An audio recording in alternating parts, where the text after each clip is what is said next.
25 জানুয়ারি রাত 12টা। বেশ কয়েকটা কালো গাড়ি ছুটে আসছে। গাড়ির তীব্র আলো চোখে পড়তেই চোখটা বন্ধ হয়ে আসে মেয়েটার। সামনের কালো গাড়িটা এসে আচমকাই ব্রেক করে। সামনের গাড়ি থামতে দেখে একে একে পিছনের 5টা গাড়ি থেমে যায়। পিছনের 5 গাড়ি থেকে কালো কোট প্যান্ট পরা বেশ কয়েকটা লোক বন্দুক হাতে বেরিয়ে এসে সামনের গাড়িটাকে কভার করে ফেলে, যাতে কেউ আক্রমণ করতে না পারে। সামনের গাড়িতে বসে থাকা জিসান খান রাগান্বিত কণ্ঠে বলে, হোয়াট হ্যাপেন্ড? ড্রাইভার কোনো উত্তর দেয় না। জিসানের কথায় বাইরে থেকে এক বডিগার্ড বলে, স্যার, রাস্তার মাঝখানে একটা মেয়ে পড়ে আছে। জিসান বিরক্তি নিয়ে গাড়ি থেকে বের হয়ে আসে, পকেটে হাত ভরে গাড়িতে হেলান দিয়ে দাঁড়ায়। একটা মেয়ে বডিগার্ড ডালিকে ইশারায় চেক করতে বলে। ডালি রাস্তায় পড়ে থাকা মেয়েটার দিকে এগিয়ে গিয়ে তুলে দেখে এখনো শ্বাস নিচ্ছে, তার মানে বেঁচে আছে, শুধু জ্ঞান হারিয়েছে। ডালি বলে, তার মেয়েটা বেঁচে আছে, জ্ঞান হারিয়েছে মনে হচ্ছে, মাথা থেকে রক্ত পড়ছে। পানি দাও চোখে মুখে। গম্ভীর গলায় বলে জিসান। এক বডিগার্ড গাড়ি থেকে পানির বোতল নিয়ে ডালির হাতে দেয়। ডালি পানি নিয়ে মেয়েটার চোখে মুখে ছিটিয়ে কিছুটা পানি খাইয়ে দেয়। কিছুক্ষণ পর মেয়েটা পিটপিট করে তাকায়। তার চারপাশে এত কালো ড্রেস পরা লোক দেখে ভরকে যায় মেয়েটা। ঝটপট উঠে দৌড়ে গিয়ে সামনে থাকা মানুষটাকে জড়িয়ে ধরে। ডালি সহ বাকি বডিগার্ড হা হয়ে যায় মেয়ের এমন কাণ্ডে। এক বডিগার্ড তার পাশের বডিগার্ডকে ফিস ফিস করে বলে, আজ মেয়েটা শেষ। জিসান বিরক্ত হয়ে দাঁড়িয়ে আছে, তখন মেয়েটা বলে ওঠে, প্লিজ প্লিজ আমাকে বাঁচান কালামিয়া, প্লিজ আমাকে বাঁচান। মেয়ের মুখে কালামিয়া শুনে বডিগার্ডগুলো ভয়ে চুপসে যায়। এক বডিগার্ড ডালির কানে ফিস ফিস করে বলে, আরে আমাদের স্যার তো সাদা মিয়া, এই মিয়া কালো মিয়া বলছে কেন? চুপ কর। ডালি আস্তে করে ধমকে বলে। জিসান মেয়েটাকে নিজের কাছ থেকে ছাড়িয়ে এবার পা থেকে মাথা পর্যন্ত দেখে। গায়ে বিয়ের সাজ দেখেই মনে হচ্ছে বিয়ের পিড়ি থেকে ভেগেছে এই মেয়ে। দেখতে অনেক কিউট।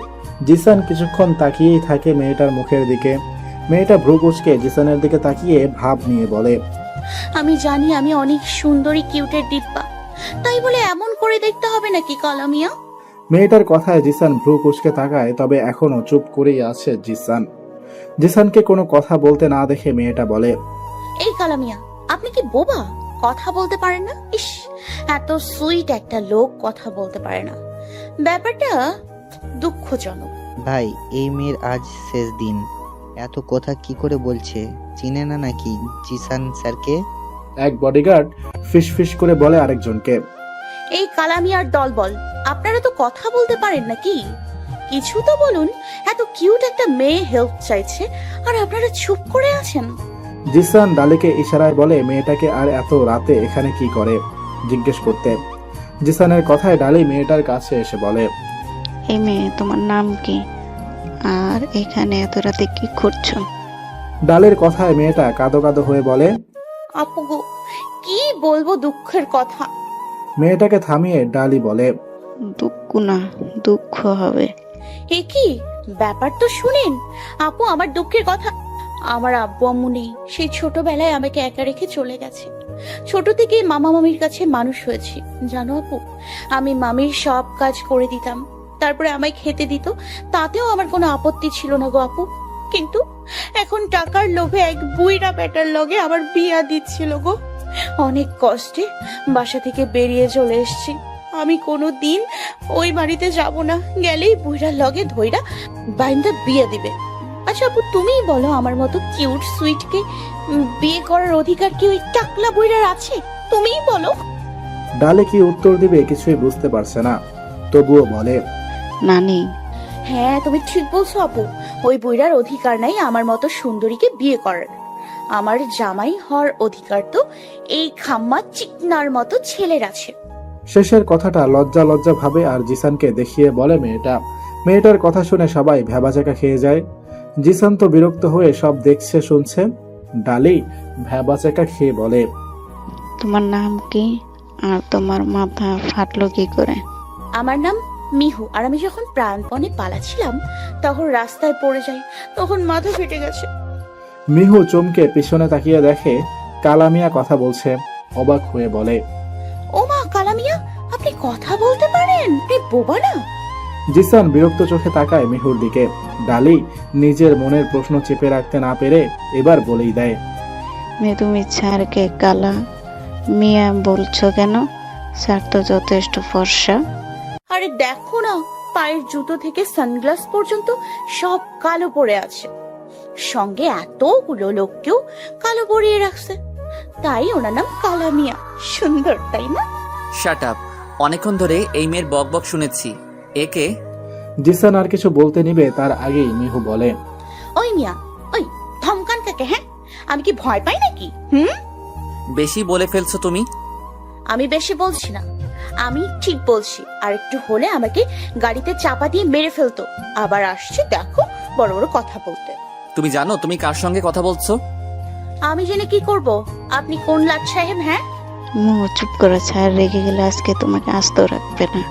পাশ থেকে ডালি মিনমিন করে বলে, কে লোক আমাকে আস্ত না রাখার? নাম জিসান খান। এই যে ঢিস ঢিস করে গুলি করে মানুষ মারে ওই লোকটা? হ্যাঁ। ও আচ্ছা, কি? মিহু ভয়ে জিসানের দিকে তাকায়। জিসান রাগে চোখে মিহুর দিকে তাকিয়ে আছে। মিহু মুখে জোর করে হাসি আনার চেষ্টা করছে, কিন্তু হাসি আসছেই না। মাথাটা এবার ঝিমঝিম করা শুরু করেছে। চারিপাশ আরো বেশি অন্ধকার লাগছে।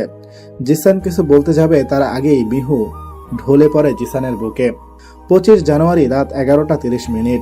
শিকার এইদিকে এগিয়ে আসছে, আপনি পারবেন তো পিয়ে?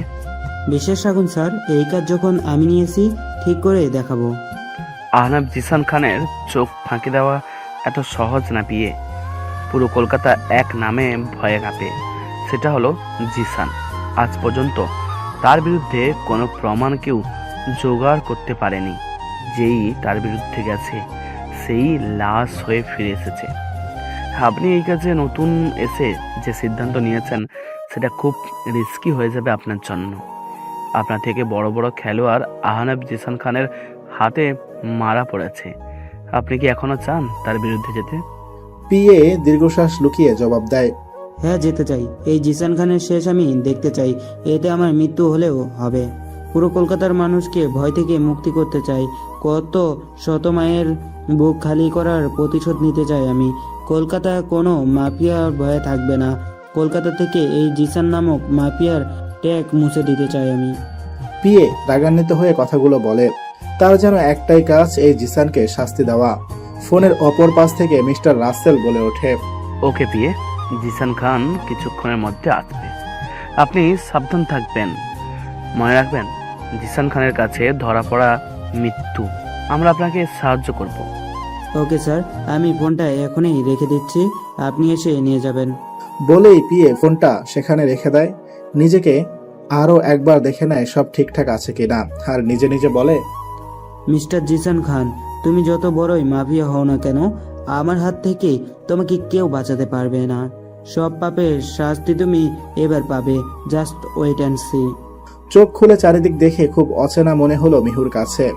এই রুম আগে কখনো দেখেনি ও। এত বড় রুম, চোখ বড় করে দেখছে মিহু। আরে বাস, এই রুম দেখে অনেক বড়, ফুটবলও খেলা যাবে। কিন্তু এই বাসা কার? কে নিয়ে এলো আমাকে এখানে? মিহু ভাবতে ভাবতে উঠে দাঁড়ায় বেড থেকে। উঠেই নিজের দিকে খেয়াল করে দেখে গায়ে একটা টি শার্ট আর ট্রাউজার। চমকে উঠে মিহু, কারণ তার খুব ভালো করে মনে আছে গত রাতে মিহু বিয়ের সাজে পালিয়েছিল, আর নিজে সে এগুলো পরেনি। তাহলে কি মিহুর সঙ্গে খারাপ কিছু হয়েছে? ভেবেই মাথায় হাত দিয়ে বসে পড়ে মিহু। তখন খেয়াল করে মাথায়ও ব্যান্ডেজ করা। আস্তে আস্তে কাল রাতের কথা মনে করতে থাকে মিহু। মাফিয়া জিসান খানের সামনে পড়েছিল, তারপরে না বুঝেই অনেক কথা শুনিয়েছিল জিসানকে। জিসানের পরিচয় জানার পর মিহু জ্ঞান হারায়। তাহলে কি জিসান এনেছে মিহুকে তার বাসায়, আর নিয়ে এসে নিজের ড্রেস পাল্টে দিয়েছে? ভেবেই কান্না পাচ্ছে মিহুর। না, আমি কান্না করব না। এই জিসান খানকে আমি ছাড়বো না। আমার দুর্বলতার সুযোগ নিয়ে আমার সঙ্গে খারাপ কাজ করেছে। মাফিয়া বলে কি যা নয় তাই করবে নাকি? দেখাচ্ছি মজা। এসব নিজে নিজে বলেই মিহু উঠে দাঁড়ায়। রুম থেকে বেরিয়ে আরো একটু চমকে যায়। এ তো বিশাল বড় বাড়ি। এত বড় বাড়িতে তো অনেক রুম। জিসান কোন রুমে থাকবে কি করে বলবে মিহু? চিনবে কি করে? আরে বাবা, তো অনেক বড় বাড়ি। আমি তো হারিয়ে যাবো এই বাড়িতে একা ঘুরলে। মিহু দেখে অনেক কাজের লোক কাজ করছে। কেউ ঘর পরিষ্কার করছে, কেউ রান্না করছে। মিহু বুঝতে পারছে না এত রুমের মধ্যে কোন রুম জিসানের হবে। আমাকে যেহেতু নিচের রুমে রেখেছে, সেহেতু এই জিসানের রুম উপরেই হবে। মালিকরা তো উপরেই থাকে, বুঝেছি, এখন যাই। মিহু এসব ভেবে ওপরে যাওয়ার জন্য পা বাড়ায়। ওপরে গিয়ে পরে আরেক ঝামেলায়। ওপরেও তো অনেক রুম, কোন রুমটা জিসানের হবে এবার? মিহু এক এক করে সব রুম চেক করে, কিন্তু একটা রুমের কাছে গিয়ে দেখে রুমটায় তালা লাগানো। মিহু বুঝলো না সব রুম খোলা, অথচ এই রুমে কেন তালা লাগানো। তালাটা দেখে মনে হচ্ছে রোজ এই রুম খোলা হয়, কারণ অনেকদিন ধরে বন্ধ থাকলে তালাটায় জং ধরে থাকতো, কিন্তু এই তালায় জং নেই, চকচকে হয়ে আছে। তার মানে এই রুম রোজ খোলা হয়, কিন্তু তালা কেন দিয়ে রেখেছে বুঝতে পারছে না মিহু। মিহু ব্যাপারটা না ভেবে জিসানকে খুঁজতে লেগে পড়ে। তালা বন্ধ রুমের পাশের রুমটা জিসানের। মিহু চুপি চুপি ভিতরে যায়। পুরো রুম অন্ধকারে আচ্ছন্ন। মিহু চুপি চুপি এগিয়ে যেতে লাগে জিসানের দিকে, কিন্তু ফ্লোরে কিছু পড়েছিল, তাতে পা আটকে মিহু ধপাস করে বেডে পড়ে। বুকের উপর ভারী কিছু পড়তেই ঘুম ভেঙে যায় জিসানের। হাত বাড়িয়ে রুমের লাইট অন করে। বুকের উপর কোনো মেয়েকে পড়ে থাকতে দেখে জিসান। মুখটা ভালো করে দেখে, কাল রাতের মেয়েটা মুখের মেকআপ নেই, চুলগুলো এলোমেলো, ভয়ে চোখ বন্ধ করে আছে। দেখতে অনেক সুন্দর লাগছে। মাহিরের কাছে কিছুক্ষণ একভাবেই তাকিয়ে থেকে কি যেন ভেবে এক ঝটকায় দূরে ফেলে মিহুকে জিসান। জিসানের ধাক্কায় মিহু বেডের নিচে পড়ে আর ব্যথায় আহ বলে ওঠে। জিসান রেগে বলে, এই মেয়ে, তুমি এই রুমে কি করছো? সাহস কি করে হয় তোমার আমার অনুমতি না নিয়ে আমার রুমে প্রবেশ করার? এই, আপনি চুপ করেন তো। আল্লাহ গো, আমার কোমরটা গেল গো। এত জোরে কেউ ধাক্কা দেয়? দেখেন, আমার কোমর গেল। এখন আমাকে কোনো হ্যান্ডসাম ছেলে বিয়ে করবে না, সেই মামির পছন্দ করা টাকলা কাকুকেই বিয়ে করতে হবে। না, এ হতে পারে না। তার আগে আমি নিজেকে শেষ করে দিব। চিনিকে। Shut up stupid. তোমার কি ভয় করছে না? তুমি জানো তুমি কার রুমে এসে এসব ফালতু কথা বলছো? আপনার লজ্জা করছে না? রাতে একটা মেয়ের সর্বনাশ করে এখন ন্যাক্কা সাজছেন। মিহু রেগে তেরে এসে বলে, হোয়াট? সর্বনাশ? কিসের সর্বনাশ? আর কার সর্বনাশ? কনফিউশন হয়ে জিজ্ঞেস করে জিসান। কার মানে কি? হ্যাঁ, আমার আমার রাতে আপনি আমার সঙ্গে খারাপ কাজ করেছেন, আবার এই ড্রেসও পাল্টে দিয়েছেন। বুঝি না ভেবেছেন আমি? এখন আবার কি হবে? কে বিয়ে করবে আমাকে? জিসান এবার বুঝলো মিহু কোন সর্বনাশের কথা বলছে। রেগে জিসান মিহুর কাছে এসে বলে, স্টুপিড একটা। তোমার মতো মেয়ের সঙ্গে এই মাহির ওইসব করবে? How funny. তোমার এই ড্রেস ডালি চেঞ্জ করে দিয়েছে, আর এই মাথায় ব্যান্ডেজ ডালি করে দিয়েছে। আমি জাস্ট তোমাকে আমার বাসায় নিয়ে আসার পারমিশন দিয়েছি। এর বাইরে তুমি মরলে বাঁচলে এতে আমার কিচ্ছু যায় আসে না। Mind it. বেরিয়ে যাও আমার রুম থেকে। এরপরে আমার রুমে আসার সাহস দেখাবে না গো। জিসানের এমন রাগ নিয়ে কথা বলায় মিহু মুখ ফুলিয়ে রুম থেকে বেরিয়ে যায়। রুম থেকে বেরিয়ে গিয়ে নিজে নিজে বলে, আসছে দেখো, আমার রুমে আসার সাহস দেখাবে না। 100 বার যাবো, অনেকবার যাবো। কি করবি? আই, কি করবি? কর শালা। বিড়বিড় করতে করতে নিচে নেমে আসে মিহু। এই জিসানের উপর খুব রাগ লাগছে তার। রুমেই তো গেছে, চুরি তো করতে যায়নি। জিসানের 14 গোষ্ঠীর ষষ্ঠী পূজা করছিল, ঠিক তখন কেউ একজন বলে, কি মিউ, এখন কি অবস্থা, কেমন আছো? মিহু তাকিয়ে দেখে ব্ল্যাক কোট প্যান্ট পরা এক মেয়ে। মিহু মনে করার চেষ্টা করলো এই মেয়েকে, তখনই মনে পড়েও গেল এই ডালি। মিহু মুখে হাসি নিয়ে বলে, এই তো আপু ভালো, কিন্তু আমাকে এখানে কে নিয়ে এসছে আপু? জিসান শাল, তুমি খুব লাকি মিউ। এই প্রথম জিসান স্যার কোনো মেয়েকে তার বাসায় নিয়ে এসেছে, এমনকি থাকার অনুমতিও দিয়েছে। ডালি আর কিছু বলতে যাবে তার আগেই ওপর থেকে জিসান বলে, থাকতে দিয়েছি এর মানে এই না বসে বসে খাবে। এই বাড়িতে থাকতে হলে এই বাড়ির কাজে হাত লাগাতে হবে। এমনি এমনি তো আর কাউকে খাওয়াতে পড়াতে পারবো না। ডালি তাকে বাড়ির সব কাজ বুঝিয়ে দাও। বলেই রুমে চলে যায় জিসান। এত বড় মাফিয়া হয়েও কি কিপটামি করছে রে বাবা। মিহু মনে মনে বলে, স্যার কি বললো দেখলে তো? পারবে তুমি কাজ করতে? হ্যাঁ হ্যাঁ পারবো। মামির বাসায় তো আমিই সব কাজ করেছি। আমি অনেক ভালো রান্না পারি। রান্না ছাড়াও তোমাকে আরেকটা কাজ করতে হবে। মিহু ভ্রু কুচকে জিজ্ঞেস করে। কি কাজ? ডালি মিহুকে বলে, আমার সঙ্গে এসো। ডালি মিহুকে নিয়ে একটা রুমের দিকে যেতে লাগে। মিহু বুঝতে পারছে না ডালি কোথায় নিয়ে যাচ্ছে তাকে। একটা রুমের কাছে গিয়ে দরজা খুলে ভিতরে যায় ডালি। মিহু ভিতরে গিয়ে দেখে বেডে একটা মহিলা শুয়ে আছে। মিহু বুঝলো না এই মহিলা কে। মিহু প্রশ্ন ভরা চোখে ডালির দিকে তাকায়। ডালি বলে, এটা স্যারের আম্মু মাহিরা খান, উনি প্যারালাইসিস। কোনো এক দুর্ঘটনা এমন হয় ওনার, কথা বলতে পারে না, কিন্তু সব কথা শুনতে পারে, বুঝতে পারে, হাঁটাচলা করতে পারে না। এই রুমে সারাক্ষণ পড়ে থাকে। কিছুদিন আগে স্যার আমাকে বলেছিল ম্যামের জন্য ভালো কাউকে নিয়ে আসতে, যাতে দেখাশোনা করতে পারে ভালো করে। আমার মনে হয় তুমি এই কাজ ভালো পারবে, তো তুমি কি ম্যামের দেখাশোনা করতে চাও? মিহু এক দৃষ্টিতে তাকিয়েছিল জিসানের আম্মুর দিকে। ডালির কথায় মিহু বলে, পারবো আন্টি, সব কিছু আমি করব আজ থেকে। মিহুর কথায় ডালি মুচকি হাসে। জিসান খাবার টেবিলে বসে নাস্তা করছে। মিহু কিছুটা দূরে দাঁড়িয়ে আছে। তখনই একটা লোক আসে। হ্যাঁ জিসান। ছোট আব্বু, তুমি কখন এলে? আসো নাস্তা করো। জিসানের ছোট আব্বু আরিয়ান খান। জিসান এই আরিয়ান খানকেই অন্ধের মতো বিশ্বাস করে। আরিয়ান খান যা বলে তাই মেনে চলে জিসান। আরিয়ান খান একটা চেয়ার টেনে বসে জিসানকে কিছু বলতে যাবে তার আগেই চোখ পড়ে মিহুর দিকে। ভ্রু কুচকে জিজ্ঞেস করে, এই মেয়েটাকে আগে তো দেখিনি। ম্যামের দেখাশোনা করার জন্য এসেছে। জিসানের আগে ডালি বলে কথাটা। ও, মিহুর পা থেকে মাথা পর্যন্ত ভালো করে দেখে আরিয়ান। মিহুর কাছে এই আরিয়ান খানের হাবভাব ঠিক মনে হলো না। জিসান আরিয়ান নাস্তা করছে আর টুকটাক কথা বলছে কিছু একটা নিয়ে। খাওয়া শেষে জিসান আরিয়ান ডালি বেরিয়ে যায়। বাকি কাজের লোক সবকিছু গুছাতে ব্যস্ত হয়ে পড়ে। এই সুযোগে মিহু আবার জিসানের রুমের দিকে পা বাড়ায়। সকালে উঠে জিসান রেডি হয়ে নিচে আসে। নাস্তা করেই বেরিয়ে পড়বে তার রোজকার কাজে। মিহু আজ নাস্তা বানিয়েছে, সব টেবিলে সুন্দর করে সাজিয়ে রেখেছে। জিসান তারা দিয়ে টেবিলে বসে। রম্পি, আমার নাস্তা জলদি দে, বের হতে হবে, কাজ আছে।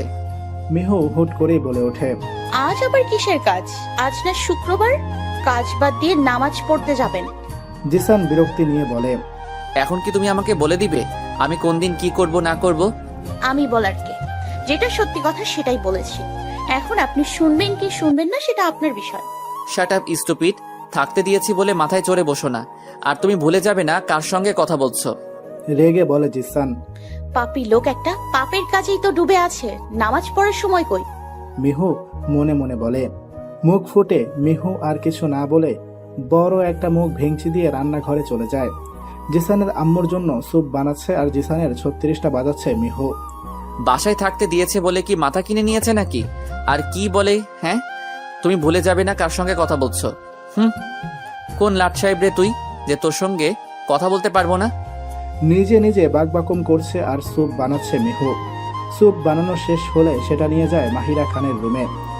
রুমে প্রবেশ করে দেখে জিসান বসে আছে মাহিরা খানের পাশে। জিসানের হাতে তার আম্মুর হাত, মুখের দিকে তাকিয়ে আছে, কোনো কথা বলছে না। মিহু রুমের বাইরে গেল। আবার হুট করে তো আর যাওয়া যায় না ভিতরে। বাইরে গিয়ে নক করলো মিহু। জিসান পিছনে তাকিয়ে দেখে মিহু খাবার হাতে। মিহুকে দেখে জিসান ভ্রু কুচকে বলে, তুমি এখানে? মিহু মুখ ভার করে অন্যদিকে তাকিয়ে জবাব দেয়, ডালি আপু আন্টি দেখাশোনার জন্য আমাকে রেখেছে। মিহুর কথা বলার ভঙ্গি দেখে অবাক হলো জিসানের কাছে। এই মেয়েকে অনেক আজব মনে হচ্ছে। আজ পর্যন্ত যত মেয়ের সঙ্গে কথা বলেছে জিসান, সব মেয়েগুলাই হা করে তাকিয়ে থেকেছে জিসানের দিকে। আর এই মিহু কিনা জিসানকে রাগ দেখাচ্ছে।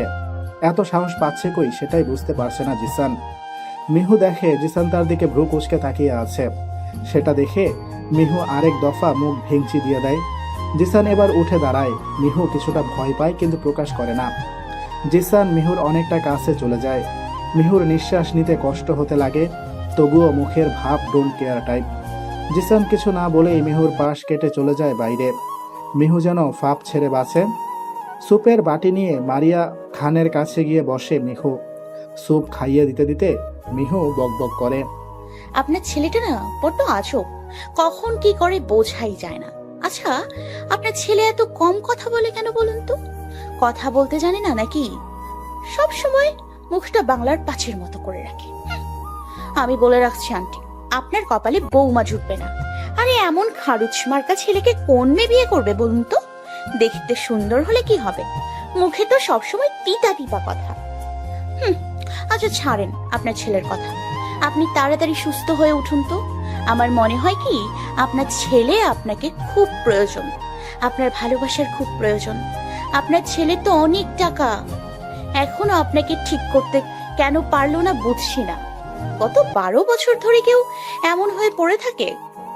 সময়টা একটু বেশি হয়ে গেল না? মেডিসিনের কি কাজ করে না নাকি? মিহু এমন হাজারো কথা বলতে থাকে, কিন্তু অপর পাশ থেকে কোনো উত্তর আসে না, শুধু ফ্যাল ফ্যাল করে তাকিয়ে থাকা দুটো চোখ ছাড়া। মিহু এই চোখের ভাষা বুঝতে পারে, এই চোখে অনেক মায়া, ভালোবাসা, কষ্ট, আফসোস লুকিয়ে আছে। মিহুর মনে হয় মাহিরা খানের এই চোখ অনেক কিছু জানে, দেখেছে। সুস্থ হয়ে ওঠার আপ্রাণ চেষ্টা, কিন্তু উনি সুস্থ হয়ে উঠছে না। মিহু সুইপ খাওয়া শেষ করে মুখ মুছে দিতে দিতে বলে, আমি আপনাকে সুস্থ করে তুলবো, দেখবেন একদিন আপনিও হেঁটে বেড়াবেন, অনেক অনেক কথা বলবেন আমার মতো। আচ্ছা, আমি যে আপনার কাছে এসে এত বক বক করি, আপনার বিরক্ত লাগে না? কিন্তু আমি কথা দিচ্ছি আপনাকে, আপনি এখন আমার বক বক শুনুন, আপনি সুস্থ হবেন, দিয়ে আমি আপনার বক বক শুনবো, পাক্কা। মিহুর এসব কথা শুনে চোখ থেকে এক ফোঁটা পানি গড়িয়ে পড়ে মাহিরা খানের। মিহু বুঝতে পারলো এই চোখের পানি কষ্টের নাকি সুখের। মিহু পরম যত্নে চোখের পানি মুছিয়ে দিয়ে বলে, এই চোখে পানি মানায় না আন্টি। আচ্ছা, আমি আপনাকে মামনি বলি? আন্টি আন্টি করতে না আমার কেমন জানি লাগে। আচ্ছা মামনি বলি। আচ্ছা মামনি, এবার মেডিসিনটা খেয়ে নিন তো। মিহু মামনিকে মেডিসিন খাইয়ে দিয়ে ভালো করে কম্বল গায়ে দিয়ে বাইরে যাওয়ার জন্য উঠে দাঁড়ায়। তখনই বাইরে দরজার সামনে থেকে কেউ সরে গেল মনে হলো মিহুর। মিহু তাড়াতাড়ি বাইরে বেরিয়ে এদিক সেদিক দেখলো, কিন্তু কাউকেই দেখতে পেল না। তাহলে মিহুর মনের ভুল, নাকি সত্যিই কেউ লুকিয়ে দেখছিল তাকে? বড্ড রহস্যময় লাগছে মিহুর কাছে। এই বাড়িটা কেন মনে হচ্ছে এই বাড়িতে কিছু একটা চলছে সবার চোখের আড়ালে। এমনকি জিসান খানও জানে না এই বিষয়ে। কি হতে পারে কি এই বাড়ির রহস্য? দেখতে দেখতে 15 দিন কেটে যায় মিহুর জিসানের বাড়িতে। এর মধ্যে জিসানের সঙ্গে টুকটাক কথা কাটাকাটি হয়েছে। সামনে পড়লে মিহু এখন মামনির রুমেই সময় কাটায় বেশি। মিহুর এখনো মনে হয় কেউ নজর রাখে তার উপর। যখনই মামনি রুমে যায় মিহু, আচ্ছা এই মামনির রুমে কি আছে, আর কেই বা নজর রাখছে যা মিহুর চোখে এখনো পড়ছে না?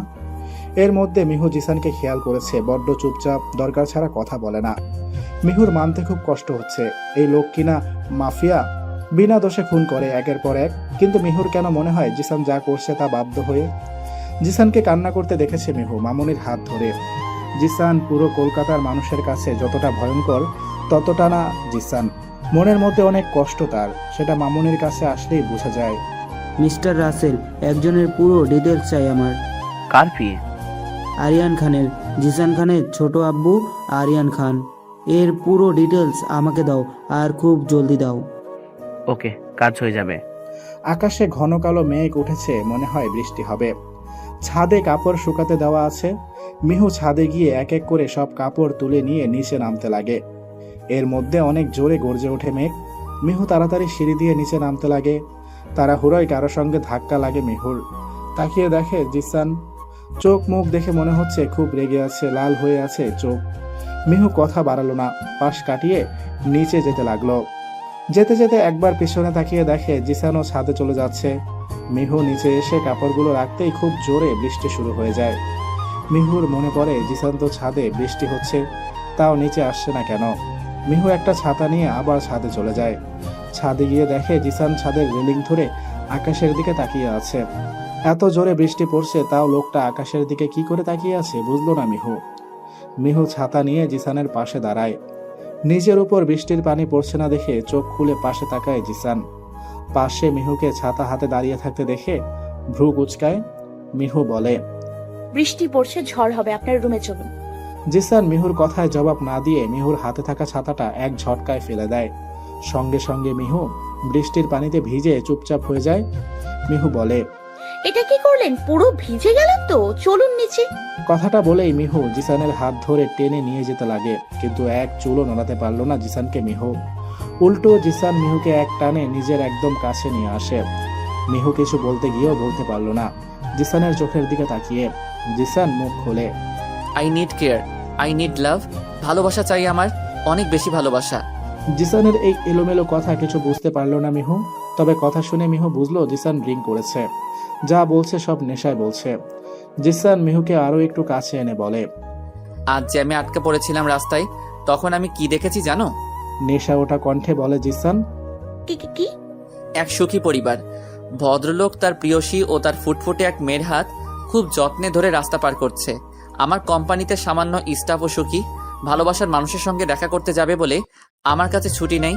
সেই দিনে আমি দেখেছি সেই স্টাফের লজ্জা ও প্রাপ্তি মাখা মুখ। সবার ভালোবাসার মানুষ আছে, আমার কেন নেই?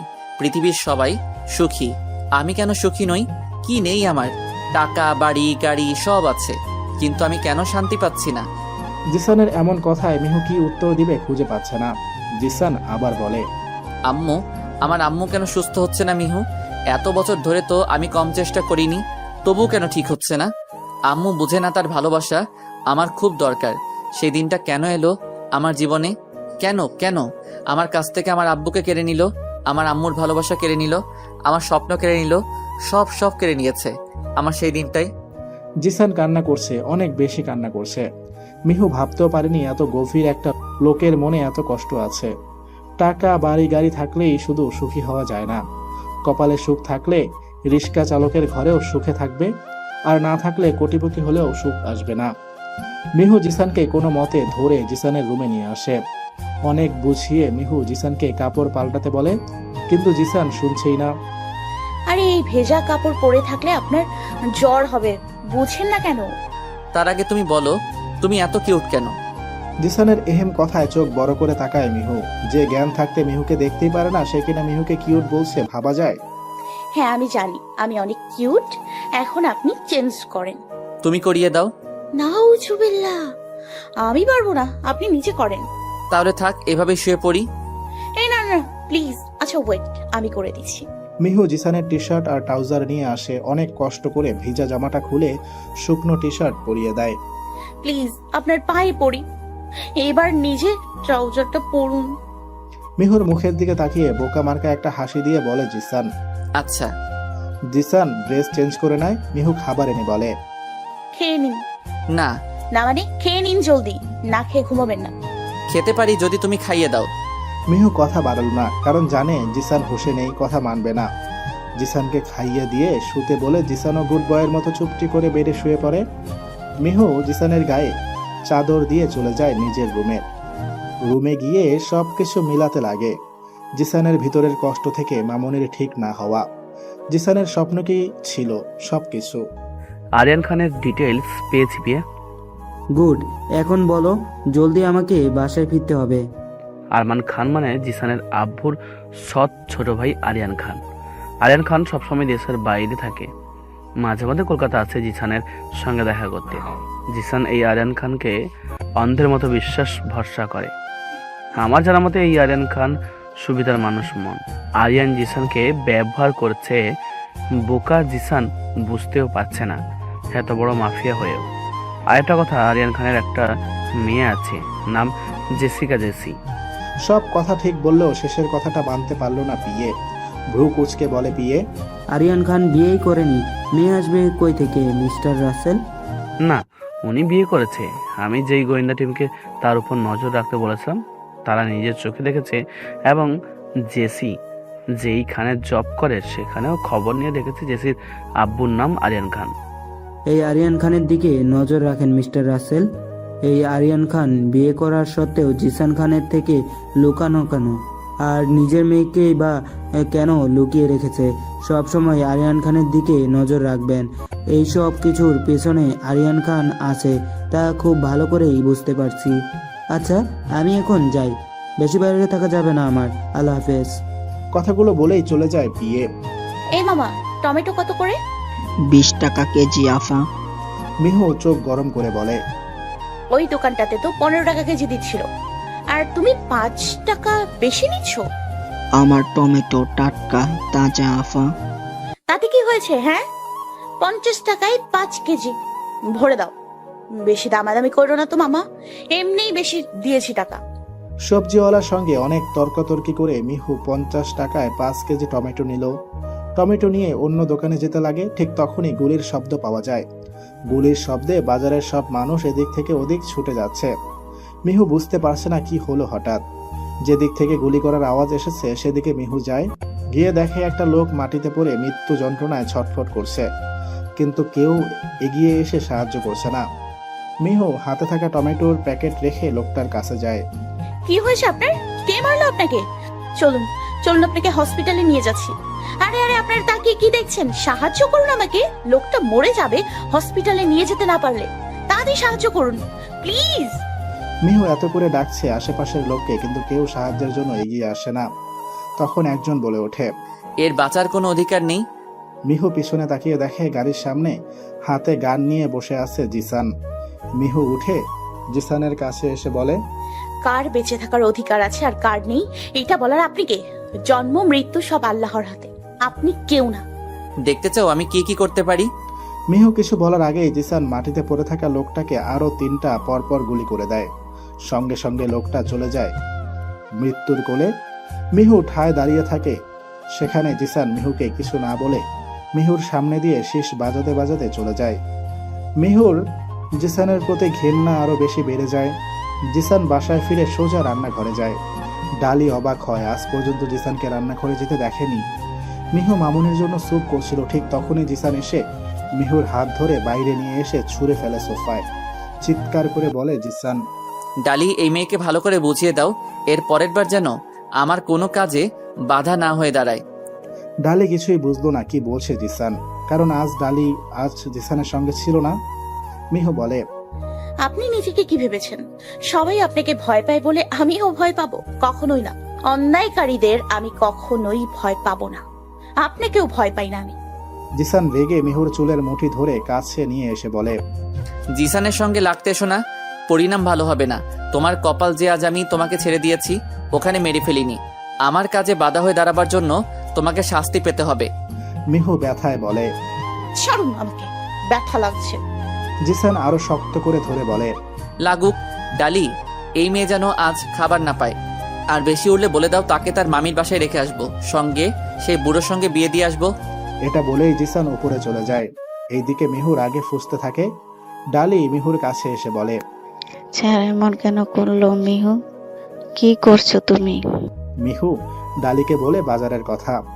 তোমার স্যার খুব বাজে আপু। মিহু, তুমি স্যারকে ভুল বুঝছো।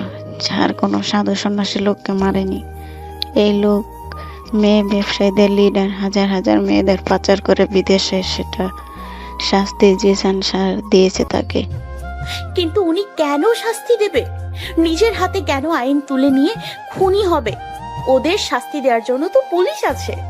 মিহু, তুমি ভুলে যাচ্ছ, জিসান স্যার পেশায় মাফিয়া। ওনার কাজে খুন মারামারি। এটা বলেই ডালি চলে যায়। মিহুও উঠে রান্নাঘরে চলে যায়।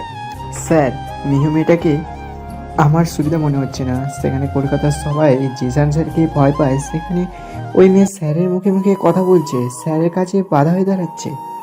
আগন্তুক ফোনে কাউকে এই কথা বলে। ফোনের ওই পাশ থেকে কেউ বলে ওঠে, আমি এই মেয়েকে দেখে বুঝেছিলাম এই মেয়ে সাধারণ কেউ না।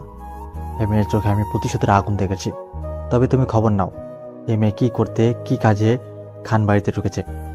আর যদি জিসান থেকে এই মেয়েকে আলাদা রাখার চেষ্টা করবা, জিসান কোনোভাবেই যেন এই মেয়ের প্রতি দুর্বল না হয়। আজ পর্যন্ত জিসানের কাছে যে বাধা হয়েছে, সে নিজের জীবন বাঁচাতে পারেনি। এই মেয়ে এত কিছু করেও বেঁচে আছে, মানে জিসান এই মেয়েকে পছন্দ করে। তুমি সব রকমের খবর আমাকে দিতে থাকো, বাকিটা আমি দেখছি। মিহু কফি নিয়ে জিসানের রুমে যায়। কোনো কথা ছাড়া দরজায় নক করে মিহু। কামিং। মিহু ভিতরে গিয়ে দেখে জিসান সোফায় বসে ল্যাপটপে কাজ করছে। মিহু কথা ছাড়াই কফির মগটা ঠক করে টেবিলের উপর রাখে। এমনভাবে কফি রাখায় জিসান অবাক হয়ে মিহুর দিকে তাকায়। মিহু মুখ ভার করে আছে। জিসান বুঝতে পারে না এই মেয়ে তাকে ভয় কেন পায় না। মিহু চলে যেতে নিচ্ছিল, তখন জিসান বলে, দাঁড়াও। মিহু কিছু না বলে দাঁড়িয়ে যায়। জিসান নিজেই জানে না ও মিহুকে দাঁড়াতে কেন বলল। অনেকক্ষণ ধরে মিহু দাঁড়িয়ে আছে, কিন্তু জিসান কিছুই বলছে না। মিহু এবার বিরক্ত হচ্ছে। বিরক্ত হয়েই বলে, কিছু বলবেন স্যার? কি? মিহু বিরক্ত হয়ে দাঁতে দাঁত চেপে বলে, কিছু বলবেন? হ্যাঁ, বলছিলাম আম্মু কেমন আছে? মেডিসিন খাচ্ছে তো ঠিক মতো? নিজে গিয়ে দেখে আসতে পারিস না? আমারে জিজ্ঞেস করিস কেন? মনে মনে বলে মিহু। জিসান উত্তর না পেয়ে বলে, কি হলো, উত্তর কই? জি ভালো আছেন, মেডিসিনও খাচ্ছে ঠিক মতো। আর কিছু? আর কিছু মানে কি? মানে আর কিছু বলবেন? ওহ না, ডিনার রেডি করো, আমি আসছি খেতে। মিহু জি বলে বেরিয়ে আসে জিসানের রুম থেকে। রাত 1টা বাজে। মিহুর ঘুম আসছে না, তাই সে ছাদে যাবে বলে উঠে দাঁড়ায়। রুম থেকে বেরিয়ে উপরে যেতে লাগে। পুরো বাসা অন্ধকার, সবাই ঘুমাচ্ছে। মিহু দোতলায় উঠে দেখতে পায় জিসান রুম থেকে বের হচ্ছে। এই মুহূর্তে জিসানের সামনে পড়ার কোনো ইচ্ছে নেই মিহুর, তাই সে লুকিয়ে পড়ে। কিন্তু জিসান এত রাতে কোথায় যাচ্ছে বুঝতে পারছে না মিহু। মিহু উকি মেরে দেখে মাহির সেই বন্ধ দরজা রুমটার তালা খুলছে। মিহুর কিউরিসিটি বেড়ে গেল, কি আছে এই রুমে আর কেনই বা বন্ধ করে রাখা হয় সেটা জানার আগ্রহ বেড়ে গেল মিহুর।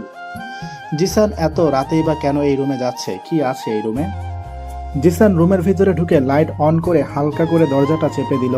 মিহু পায়ে পরা জুতাটা সেখানেই খুলে রাখে যাতে পায়ের আওয়াজ না হয়। মিহু চুপি চুপি দরজার কাছে এসে কপারের ফাঁক দিয়ে দেখার চেষ্টা করে ভিতরে কি আছে তা, কিন্তু মিহু দেখতে পাচ্ছে না, কারণ দরজার ফাঁক দিয়ে যেটুকু দেখা যায় সেইখানে জিসান দাঁড়িয়ে আছে। কিছুতেই সরছে না জিসান। মিহু বিরক্ত হয়, বুঝতে পারছে না এক জায়গায় দাঁড়িয়ে সামনে কি দেখছে জিসান। বেশ অনেকক্ষণ পরে জিসান সেখান থেকে সরে দাঁড়ায়। মিহুও দেখে সামনে একটা বড় ফ্রেমের ছবি, একটা লোক, তার সঙ্গে একটা ছোট 10 থেকে 12 বছরের ছেলের ছবি। মিহু বুঝতে পারছে না এই ছবিটা কার। ছোট ছেলেটাকে দেখে জিসানের মতো লাগছে, তাহলে কি ভদ্রলোক জিসানের বাবা? মিহুর চোখ আরেকটু নিচে নেমে এলে সেখানেও একটা ছবি টাঙানো। হ্যাঁ, মিহু ঠিক ধরেছে, এটা জিসানের বাবা, কারণ নিচের ছবিটায় মামনি, জিসান আর জিসানের আব্বু একসঙ্গে আছেন। কথায় কথায় ডালের কাছে শুনেছিল মিহু জিসানের বাবা নাকি খুন হয়েছে। কে করতে পারে জিসানের বাবাকে খুন? মিহু এটাও শুনেছে জিসানের বাবা কোনো মাফিয়া ছিলেন না, উচ্চ পদের বিজনেসম্যান ছিলেন আরমান খান। আর ছোট থেকেও জিসান মাফিয়া না, তাহলে সেই সময় শত্রু তো থাকার কথা না। তাহলে জিসানের বাবা খুন হলো কার হাতে? মিহুর মনে একটা প্রশ্ন এলো, জিসান কি জানে তার বাবার খুনিকে নাকি জানে না? এই রুম বন্ধ করে রাখা হয় মানে এই রুমে আরো কিছু লুকিয়ে আছে। মিহুকে এই রুম ঘেটে দেখতেই হবে একদিন। বেশ অনেকক্ষণ পরে জিসান রুম থেকে বেরিয়ে আসতে নেয়।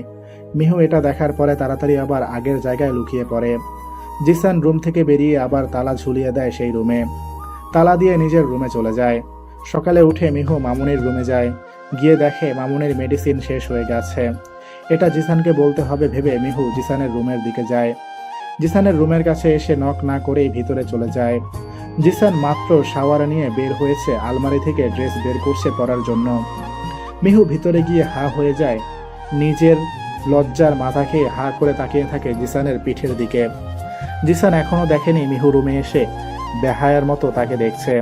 জিসানের হাতে বেল ছিল, সেটা হাত থেকে টুস করে পড়ে যায়। সেই আওয়াজে মিহুর ধ্যান আসে, সে কি করছিল ভেবেই নিজের উপর রাগ লাগে তার। জিসান এখনো মিহুকে দেখেনি, তাই আবার রুমের বাইরে চলে যায় মিহু, আর নিজেকে নিজেই বকা দেয়। ছি মিহু, তুই কবে থেকে এত লজ্জাহীন হলি রে? কি বেহায়ার মতো দেখছিলি, যদি জিসান দেখে ফেলতো তখন কি হতো? ছি ছি ছি। মনে মনে বলে। নিজেকে ঠিক করে নক করে মিহু। স্যার আসবো? ভিতর থেকে গম্ভীর কণ্ঠে আওয়াজ আসে। ওয়েট। কিছুক্ষণ পরে আবার জিসান বলে, আসো। মিহু ভিতরে গিয়ে মাথা নিচু করে রাখে, কারণ আগের বারের মতো ভুল করবে না সে। জিসান বলে, কিছু বলবে? মিহু এক পলক জিসানের দিকে তাকায়, দেখে জিসান ড্রেস পরে নিয়েছে, তাই জিসানের চোখের দিকে তাকিয়ে বলে, মামনির মেডিসিন শেষ হয়ে গেছে, এনে দিলে ভালো হতো। মামুনিকে? ভ্রু কুচকে বলে জিসান। দাঁতে দাঁত চেপে বলে মিহু, আপনার আম্মু। বাহ, আমার আম্মুকে মামুনিও বানিয়ে ফেলেছো। আপনার কোনো সমস্যা? না, আমার কেন সমস্যা হবে? বাট আম্মুর মেডিসিন শেষ হয়ে গেছে, এটা আগে বলনি কেন? মাত্র দেখলাম, আগে খেয়াল ছিল না। খেয়াল ছিল না বললে তো হবে না। তোমাকে রাখা হয়েছে আম্মুর সবকিছু দেখাশোনা করার জন্য, আর আম্মুর মেডিসিন শেষ হয়ে গেছে এটা আজ জানছো? গম্ভীর কণ্ঠে বলে জিসান। আজকে খাওয়ানোর মেডিসিন আছে, বাকিগুলো এনে দেবেন। কথা বলেই হনহনিয়ে বেরিয়ে চলে গেল মিহু। জিসান খুব ভালো করেই বুঝতে পারছে এই মেয়ে অনেক জেদি প্লাস রাগী একটা মেয়ে। আমি আপনাকে যে মেডিসিন পাঠিয়েছি সেটা ঠিক কিসের মেডিসিন চেক করে বলেন আমাকে মিস্টার রাসেল। আমি আপনাকে 2 দিনের মধ্যে চেক করে বলছি পিয়ে। ঠিক আছে, রাখছি এখন। মিহুর হাতে মামনির নতুন মেডিসিন এনে ধরিয়ে দেয় ডালি। মিহু সব চেক করে মামনির রুমে রেখে আসে। রান্না শেষ করে গোসল করতে চলে যায় মিহু। গোসল করে এসে রান্নাঘরে গিয়ে মামনির জন্য খাবার নিয়ে মামনির রুমের দিকে যায়। মিহু রুমে ঢুকতে যাবে তার আগেই রুম থেকে বেরিয়ে আসে হাতে কিছু কাপড় নিয়ে আবুল নামের এক কাজের লোক। মিহু অবাক হলো এই সময় এই লোককে মামনির রুমে দেখে। লোকটাও কেমন কাঁচুমাচু হয়ে দাঁড়িয়ে আছে। মিহু বলে, এই সময় এই রুমে মামা? ম্যামের ময়লা কাপড় নিতে এসেছিলাম, বেশ ভয়ে ভয়ে বলল আবুল। মিহু কিছু বলল না, কিন্তু সন্দেহের তালিকায় উঠে পড়ল আবুল। মিহু আর কিছু না বলে ভিতরে চলে যায়। ভিতরে গিয়ে মামুনিকে খাইয়ে দিয়ে মেডিসিন খাওয়াতে যায় মিহু, কিন্তু মেডিসিন দেখে বেশ অবাক হয়, কারণ ডালি যে ওকে মেডিসিনগুলো দিয়েছিল সেই মেডিসিন এইগুলা না। মিহু এবার খুব ভালো করে বুঝে গেল মামুনিকে কেউ ইচ্ছে করে ঠিক হতে দেয় না, ভুল মেডিসিন খাইয়ে। এই বাসার মধ্যেই কেউ আছে যে জিসানের ভালো চায় না, কিন্তু মামুনিকে ঠিক না হতে দেওয়ার কারণ কি? মামুনি কি তাহলে কিছু জানে জিসানের আব্বুর খুনের ব্যাপারে? মিটিং রুমে বসে আসে জিসান ও তার কাজের কিছু লোক। লোকগুলোর মধ্যে একটা লোক বলে ওঠে, স্যার, গোপন সূত্রে জানা গেছে আপনার বিরুদ্ধে প্রমাণ খোঁজার চেষ্টা করছে এক নতুন গোয়েন্দা টিমের মেম্বার। জিসান শয়তানি হেসে বলে, বাহ, কাজে নতুন জয়েন হয়ে জিসান খানের বিরুদ্ধে দাঁড়িয়েছে, ইন্টারেস্টিং। তো ডিটেলস কি তার? তার বিষয়ে কোনো কিছু জানা যায়নি স্যার, নাম ঠিকানা কেউ জানে না। গোয়েন্দা টিমের নতুন এসেছে, টিমে কেউ জানে না তার ব্যাপারে, শুধু এতটুকুই জানে পিএ নামে কেউ জয়েন হয়েছে। মনে মনে 2-3 বার আওড়ায় জিসান, পিএ? এই পিএর ফুল ডিটেলস আমার চাই, যে করেই হোক। আর কিছুদিন সময় দিচ্ছি, এই পিএকে আমার সামনে চাই। জিসান খানের বিরুদ্ধে যাওয়ার শাস্তি তো পেতেই হবে তাকে। মামুনির দায়িত্ব আমাকে দিন। ওনার কাপড় ধোয়া থেকে মেডিসিন কিনে আনার সব কিছুই আমি করবো আজ থেকে। মিহুর এহেম কথায় অবাক হয় জিসান, ভ্রু কুচকে বলে, সব কাজের জন্য তো আলাদা আলাদা লোক রাখা আছে, তুমি একা সব করবে কেন? আমি যেটা বলছি সেটা আপনি শুনবেন কি না? জিসান মিহুর দিকে একটু তাকিয়ে থেকে আচমকায় নিজের কাছে টেনে আনে মিহুকে। মিহু জিসানের এই কাজে অবাক হয় আর নিজেকে ছাড়ানোর চেষ্টা করে জিসানের হাত থেকে।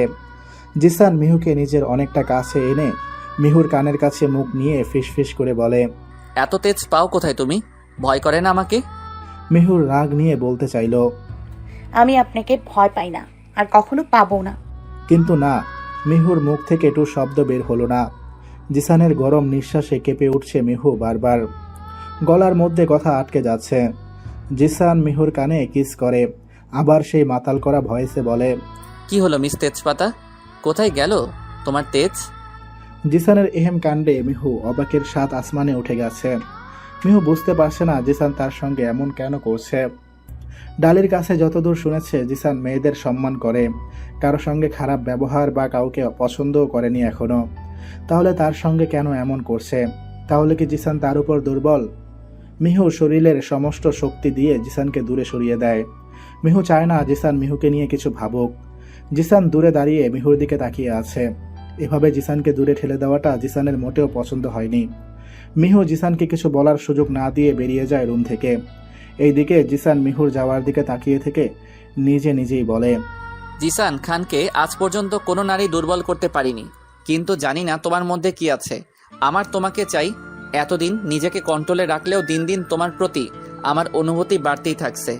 জিসান খানের তোমাকে চাই, আর জিসান খান একবার যেটা চাই বলে সেটা সে নিয়েই ছাড়ে, যে করেই হোক। সময় যাচ্ছে নিজ গতিতে। মিহু এখন মামুনির সব কিছু করে, কাউকে করতে দেয় না। মিহু বুঝে গেছে এই বাসার কেউ মামুনিকে সুস্থ হতে দিবে না। সে চায় না জিসানের ভালো। এতদিন মামুনি যে মেডিসিন খাওয়ানো হতো সেটা সুস্থ করার না, উল্টো আরও অসুস্থ করে দেওয়ার। দেখতে দেখতে 2 মাস কেটে যায়। এই 2 মাসে জিসান মিহুকে অনেক বিরক্ত করেছে। মিহু বুঝে জিসান মিহুকে পছন্দ করে। আগে বাধা দিলেও এখন আর বাধা দেয় না জিসানকে। এখন মিহুই চাইছে জিসান তাকে প্রপোজ করুক। মিহু আগের মতো আর জিসানের উপর রাগ দেখায় না। সকালে জিসান নাস্তা করার জন্য নিচে আসে। টেবিলে বসতেই মিহু জিসানকে নাস্তা বেড়ায়, আলু পরোটা ভাজি ভুনা খিচুড়ি। যদিও অনেকদিন এমন নাস্তা খায়নি জিসান, কিন্তু মিহু বানিয়েছে ভেবে এক টুকরো মুখে দেয়। জিসান খাবার মুখে দিয়ে বেশ অবাক হয়, তবে কিছু না বলে এবার খিচুড়ি মুখে দেয়। এবারও অবাক হয় জিসান। জিসান ভাবতেও পারেনি মিহু তার মায়ের হাতের রান্নার মতো রান্না করতে জানে। এই খাবারের স্বাদ একদমই জিসানের মায়ের হাতের রান্নার মতো। অনেকদিন পর এমন খাবার পেয়ে তৃপ্তি করে খেলো জিসান।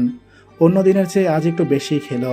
খাওয়া শেষে জিসান মিহুর দিকে তাকিয়ে বলে, থ্যাংক ইউ মিহু, আমাকে আমার মায়ের হাতে রান্নার স্বাদ দেওয়ার জন্য। আমি ভাবতে পারিনি তুমি আমার মায়ের মতো রান্না করো। কিন্তু আমি তো এই রান্না করিনি। জিসান ভ্রু কুচকে বলে, তাহলে কে রান্না করেছে? মিহু মুচকি হেসে বলে, চোখ বন্ধ করুন। কি পাগলামি এটা মিহু? আরে করুন না। জিসান মিহুর কথায় চোখ বন্ধ করে। বেশ কিছুক্ষণ পরে মাথায় কারো হাতের স্পর্শ পায়। জিসান চোখ খুলে সামনে তাকিয়ে আকাশ থেকে পড়ার মতো চমকে ওঠে। জিসানের চোখে পানি, মুখে কিছু বলতে চাচ্ছে বাট বলতে পারছে না। অনেক কষ্টে মুখ থেকে একটা বাক্য বের করে। আম্মু। জিসানের আম্মু চোখে পানি আর মুখে হাসি নিয়ে ছেলের দিকে তাকিয়ে আছে, হুইল চেয়ারে বসে। জিসান তার আম্মুকে জাপটে ধরে হাউমাউ করে কান্না করে দেয়। মিহু দূর থেকে মা ছেলের ভালোবাসা দেখছে আর চোখের পানি ফেলছে খুশির কান্না। বেশ অনেকক্ষণ ধরে কান্না করছে জিসান তার আম্মুকে ধরে, কিছু বলছেও না।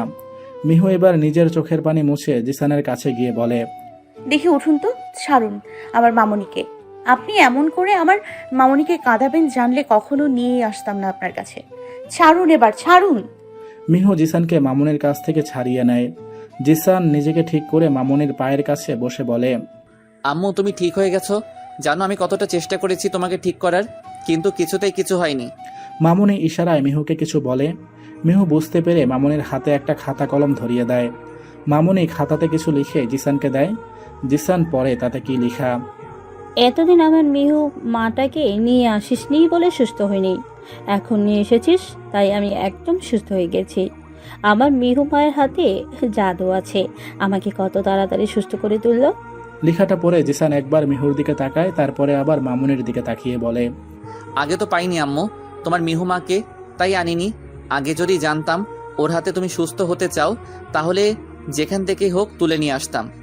জিসানের কথায় মিহু মুখ ভেঙচি দেয় আর মামুনি হাসে।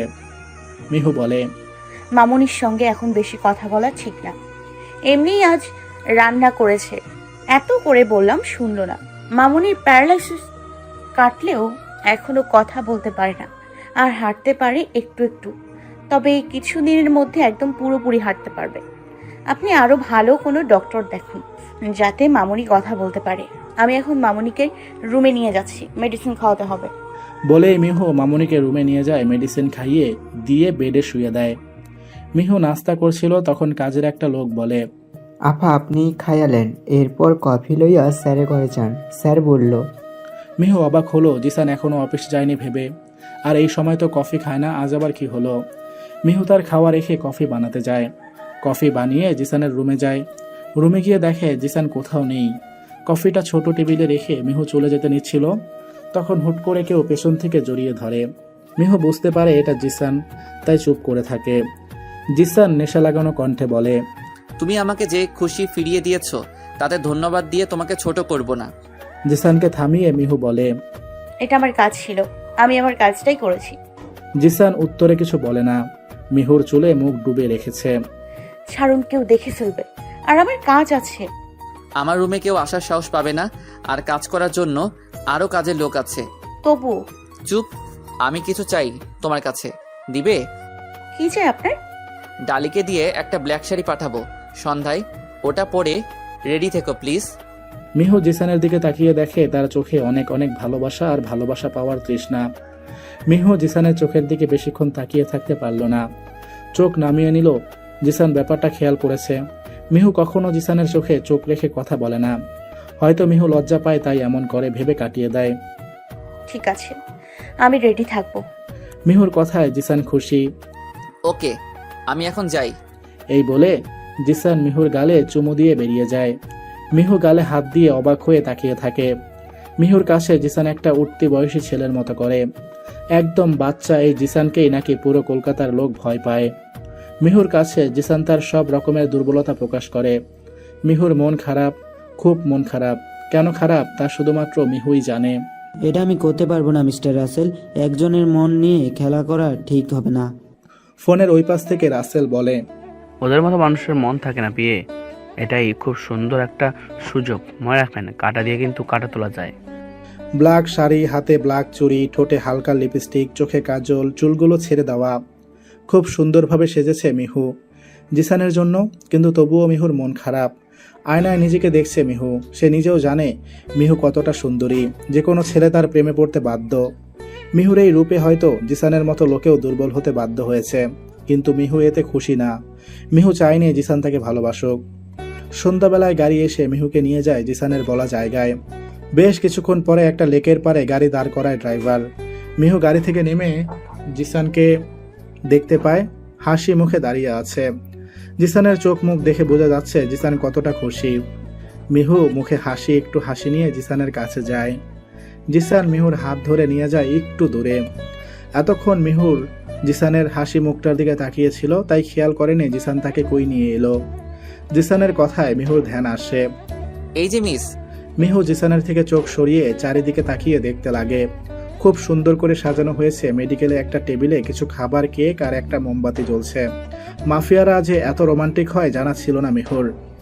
জিসান এক গুচ্ছ গোলাপ ফুল নিয়ে মিহুর দিকে বাড়িয়ে বলে, ছোট থেকে ভালোবাসার কঙ্কাল ছিলাম আমি।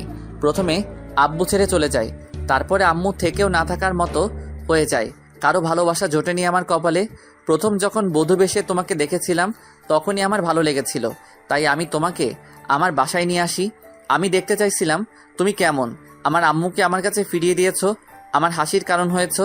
তোমার আশেপাশে থাকলে আমার শান্তি লাগে। আমাকে সারা জীবনের জন্য এই শান্তিটুকু দিবে? হয়ে যাবে তুমি আমার। আমি ফিল করেছি তুমি আমার কাছ থেকে দূরে গেলে তুমিময় বেদনা আমাকে জ্বালিয়ে শেষ করে দেয়। প্লিজ আমার হয়ে যাও, সারা জীবনের শান্তির কারণ হয়ে যাও। তোমার বুইড়া জামাই পছন্দ না, প্রথম দিন বলছো। তুমি এটাও বলেছিলে আমার মতো ছেলে তোমার জামাই হওয়া উচিত। আমার মতো না হয়ে আমি তোমার জামাই হয়ে যাই। Will you marry me Mihu? জিসানের প্রতিটি কথা মিহুর মনে শিহরণ জাগিয়ে তুলেছে। জিসান তাকে এত ভালোবাসে মিহু বোঝেনি। মিহু কিছু না বলে ঝাঁপিয়ে পড়ে জিসানের বুকে। মিহুর খুব কান্না পাচ্ছে, খুব কেন কান্না করছে সে জানে না। জিসানের এত ভালোবাসা পেয়ে খুশির কান্না নাকি ফিউচারের কথা ভেবে কান্না জানে না মিহু, কিচ্ছু জানে না। মিহুর শুধু কান্না পাচ্ছে। জিসান বলে, এই তেজপাতা, কান্না করছো কেন? তোমার কান্না আমার ভালো লাগে না, প্লিজ চুপ। মিহু তবুও কান্না করছে। জিসান যখন দেখলো মিহুর কান্না থামানো দায়, তখন জিসান এমন একটা কাজ করলো মিহুর কান্না কোন দিক দিয়ে উড়ে গেল বুঝলই না। জলে ভিজা চোখ বড় বড় হয়ে গেছে। হয়তো মিহু এটা আশা করেনি। জিসান মিহুর ঠোঁট ছেড়ে এবার মিহুর দিকে তাকায়। মিহুর ফেস দেখে জিসান ফিক করে হেসে দেয়। মিহু রেগে মেগে জিসানকে কিল থাপ্পড় দিতে থাকে। আরে আরে, কি করছো? তেজপাতা লাগছে তো? লাগুক, এটা কি করলেন আপনি? তো কি করতাম? তুমি কান্না থামাতেই চাচ্ছিলে না। তোমার কান্না আমার ভালো লাগে না, বুঝো না? মিহুকে জড়িয়ে ধরে জিসান। মিহুও ধরে। রাত 11টা পর্যন্ত সেখানেই সময় কাটায় জিসান আর মিহু। অনেক গল্প করে দুজনে। পরের দিন সকালে জিসান মামুনিকে বলে মিহুকে বিয়ে করতে চাই, খুব জলদি। এটা শুনে মামুনি তো খুব খুশি, সেও রাজি হয়ে যায়। কিন্তু এই বিয়েতে রাজি হয় না জিসানের ছোট আব্বু। জিসান, একটা মেয়ের পরিচয় বংশ পরিচয় না জেনে তুই কি করে বিয়ে করতে পারিস? আগে মেয়েটার খোঁজ নে, কে এই মেয়ে। ছোট আব্বু, ওর পরিচয় আমি জানি, আর বংশের পরিচয় নিয়ে কি হবে? সব থেকে বড় কথা আমি মিহুকে ভালোবাসি, আর বিয়ে করার এটাই বড় কারণ। আরিয়ান খানের কথার বিরুদ্ধে এই প্রথম গেল জিসান। এই ভেবে আহত হলো আরিয়ান খান। তার হাত থেকে যে জিসান বেরিয়ে যাচ্ছে তা খুব ভালো বুঝতে পারছে সে। সবকিছু ঠিকঠাক করে জিসান মিহুর বিয়ের ডেট ঠিক করা হয়। এতে জিসান খুশি হলেও মিহুর মনে কোনো খুশি নেই। দেখতে দেখতে কিছুদিন কেটে যায়। এর মধ্যে জিসান মিহুর প্রতি ভালোবাসা আরও বেড়ে গেছে। মিহু বুঝতে পারছে জিসান মিহুকে পাগলের মতো ভালোবেসে ফেলেছে। জিসানের এই পাগলের মতো ভালোবাসার দাম পাবে তো? মিহু কিছুই বুঝতে পারছে না সে কি করবে। অনেক ভেবে মিহু উঠে যায় মামুনির রুমে। মামুনিকে কিছু কথা বলা খুব জরুরি। মামুনি সব কথা শোনার পর যা বলবে তাই করবে মিহু। আজ জিসান মিহুর বিয়ে। খান বাড়ির বিয়ের সাজে সেজে উঠেছে। জিসানের আম্মু ছেলের বিয়ের জন্য কোনো রকমের কমতি রাখেনি। এখন জিসানের আম্মু হাঁটতেও পারে, কথা বলতে পারে না, কিন্তু সেটারও চিকিৎসা নেওয়া হচ্ছে। ডালিয়ার কিছু মেয়ে মিলে মিহুকে বউ সাজে সাজাচ্ছে। মিহুর দিক থেকে কেউ নেই, তাই এক বাড়িতেই বিয়ে হচ্ছে তাদের। মিহুকে লাল টুকটুকে বেনারসি শাড়ি পরিয়েছে, মাথায় খোপা করে গোলাপ ফুল দিয়ে দিয়েছে চারিপাশে, হালকা মেকআপ, লাল লিপস্টিক, অনেক সুন্দর লাগছে মিহুকে। কিন্তু মিহু মন খারাপ করে বসে আছে। আজ মিহুর বিয়ে, অথচ মিহুর দিক থেকে কেউ নেই। মিহু মন খারাপ করে বসেছিল, তখন রুমে আসে মামুনি।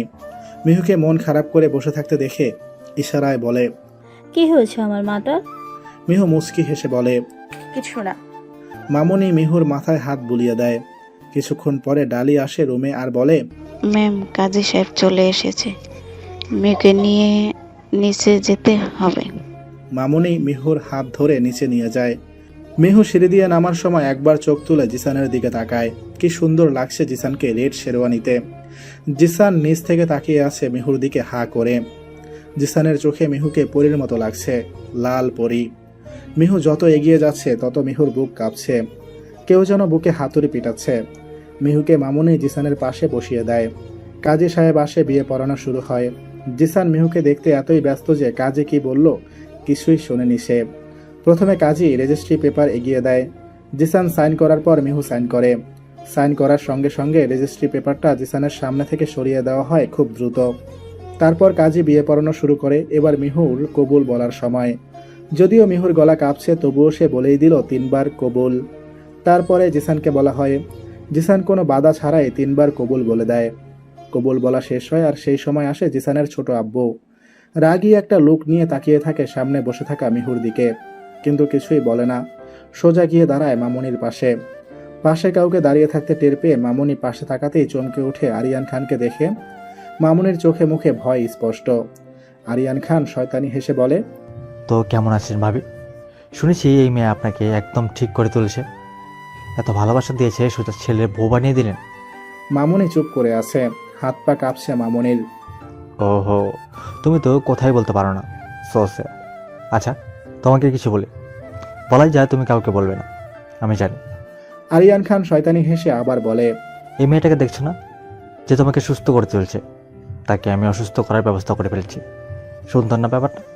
তার সঙ্গে তোমার ওই ছেলে জিসানকে ওপরে পাঠানোর ব্যবস্থা করেছে। এই কথা শুনে মামুনির চোখ থেকে পানি চলে আসে। সে পারছে না চিৎকার করে এই শয়তান লোকটার মুখোশ খুলে ফেলতে। আরিয়ান আবার বলে, স্বামী হারা, ছেলে হারা, আর এই উড়ে এসে জুড়ে বাসা বৌমা হারা হয়ে তুমি তো একদম নিঃস্ব হয়ে যাবে ভাবি। তোমার যাওয়ার জায়গা কোথাও থাকবে না, তোমাকে আমার কাছে থাকতে হবে, কারণ আমি তো তোমাকে মারবো না, ভালোবাসি। জোয়ানকালে তো আমার হলে না, ওই আরমানকে বিয়ে করলে, এখন না হয় বুড়াকালে আমার হয়ে যাবে। আরিয়ান খানের কথা শুনে মাহিরার ভিতর থেকে ঘৃণা বেরিয়ে আসে। এই লোকটাকে মাহিরা ভীষণ ঘৃণা করে, ভীষণ ভীষণ। আরিয়ান খান আরও কিছু বলতে যাবে তার আগেই জিসান আম্মু বলে ডাক দেয়। জিসানের ডাকে নিজেকে ঠিক করে চোখের পানি মুছে জিসানের কাছে যায় মাহিরা খান। মিহু জিসান সালাম করে মামনিকে। মামনি ইশারায় বুঝিয়ে দেয়, অনেক ভালো থাকতোরা, কোনো বিপদ যাতে না আসে। মামনিকে সালাম করা হলে আরিয়ান খানের কাছে যায় জিসান, মিহু। দুইজনে সালাম করে আরিয়ান খানকে। আরিয়ান খান খুব ভদ্রভাবে হেসে বলে, অনেক ভালো থাকতোরা। তো জিসান বাবু, বিয়েটা করে নিলে তাহলে? আর তো এতদিনে আমি একটা বিয়ে করতে পারলাম না। আরিয়ান খানের কথায় মিহু রাগী চোখে তাকায় তার দিকে, কিন্তু পরক্ষণেই চোখ নামিয়ে নেয়। জিসান মুচকি হেসে বলে, এমন পরীকে ফেলে রাখলে হয় ছোট আব্বু, তাই বিয়ে করে নিলাম। এখন তোমার জন্য একটা কাকি খুঁজে বিয়ে দিয়ে দিব। এই বুড়ো বয়স আর বিয়ে? আরও কিছু মজা করে জিসান মিহু একটা সোফায় বসে। জিসান মিহুকে ফিস ফিস করে বলে, আমি পাগল তোমার এই রূপে সুন্দরী। পাবনা পাঠিয়ে দিই তাহলে। মিহুর এমন উত্তরে জিসান বলে, যাও তো, তুমি একটা আনরোমান্টিক। শেষমেশ আমার কপালে আনরোমান্টিক বউ জুটলো। কি হবে আমার এখন? নাটক ছাড়েন। আচ্ছা, আপনার ছোট আব্বু বিয়ে করেনি কেন? জিসান একটা দীর্ঘশ্বাস ছেড়ে বলে, ছোট আব্বু কলেজ লাইফ থেকে একটা মেয়েকে খুব ভালোবাসতো। ছোট আব্বুর ক্লাসমেট ছিল সেই মেয়ে, কিন্তু মেয়েটা অন্য একটা ছেলেকে ভালোবাসতো, আর যাকে ভালোবাসতো তার সঙ্গে বিয়ে হয়ে যায় মেয়েটার। যদিও ছোট আব্বুর ভালোবাসা একপাক্ষিক ছিল, তবুও বিয়ে করেনি ছোট আব্বু এখনো। কত আনলাকি মেয়েটা যে ছোট আব্বুকে রিজেক্ট করেছে। মিহু বলে, এখন যদি আমাকে কেউ প্রপোজ করে তাহলে কি আমি চলে যাব তার কাছে? জিসান রাগ নিয়ে বলে, মেরে ফেলবো তোমাকে।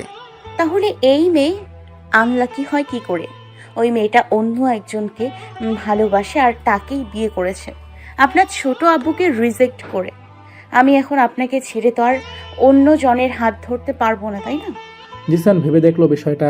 হিসাব মিলিয়ে মিহুর দিকে তাকিয়ে হুট করেই সবার আড়ালে গালে একটা চুমু দিয়ে বলে, আমার বউটা কত বুঝে, বুদ্ধিমতী বউ আমার। মিহু ভীষণ লজ্জা পেল, লজ্জায় মাথা নিচু করে রাখে। কি অসভ্য এই লোকটা।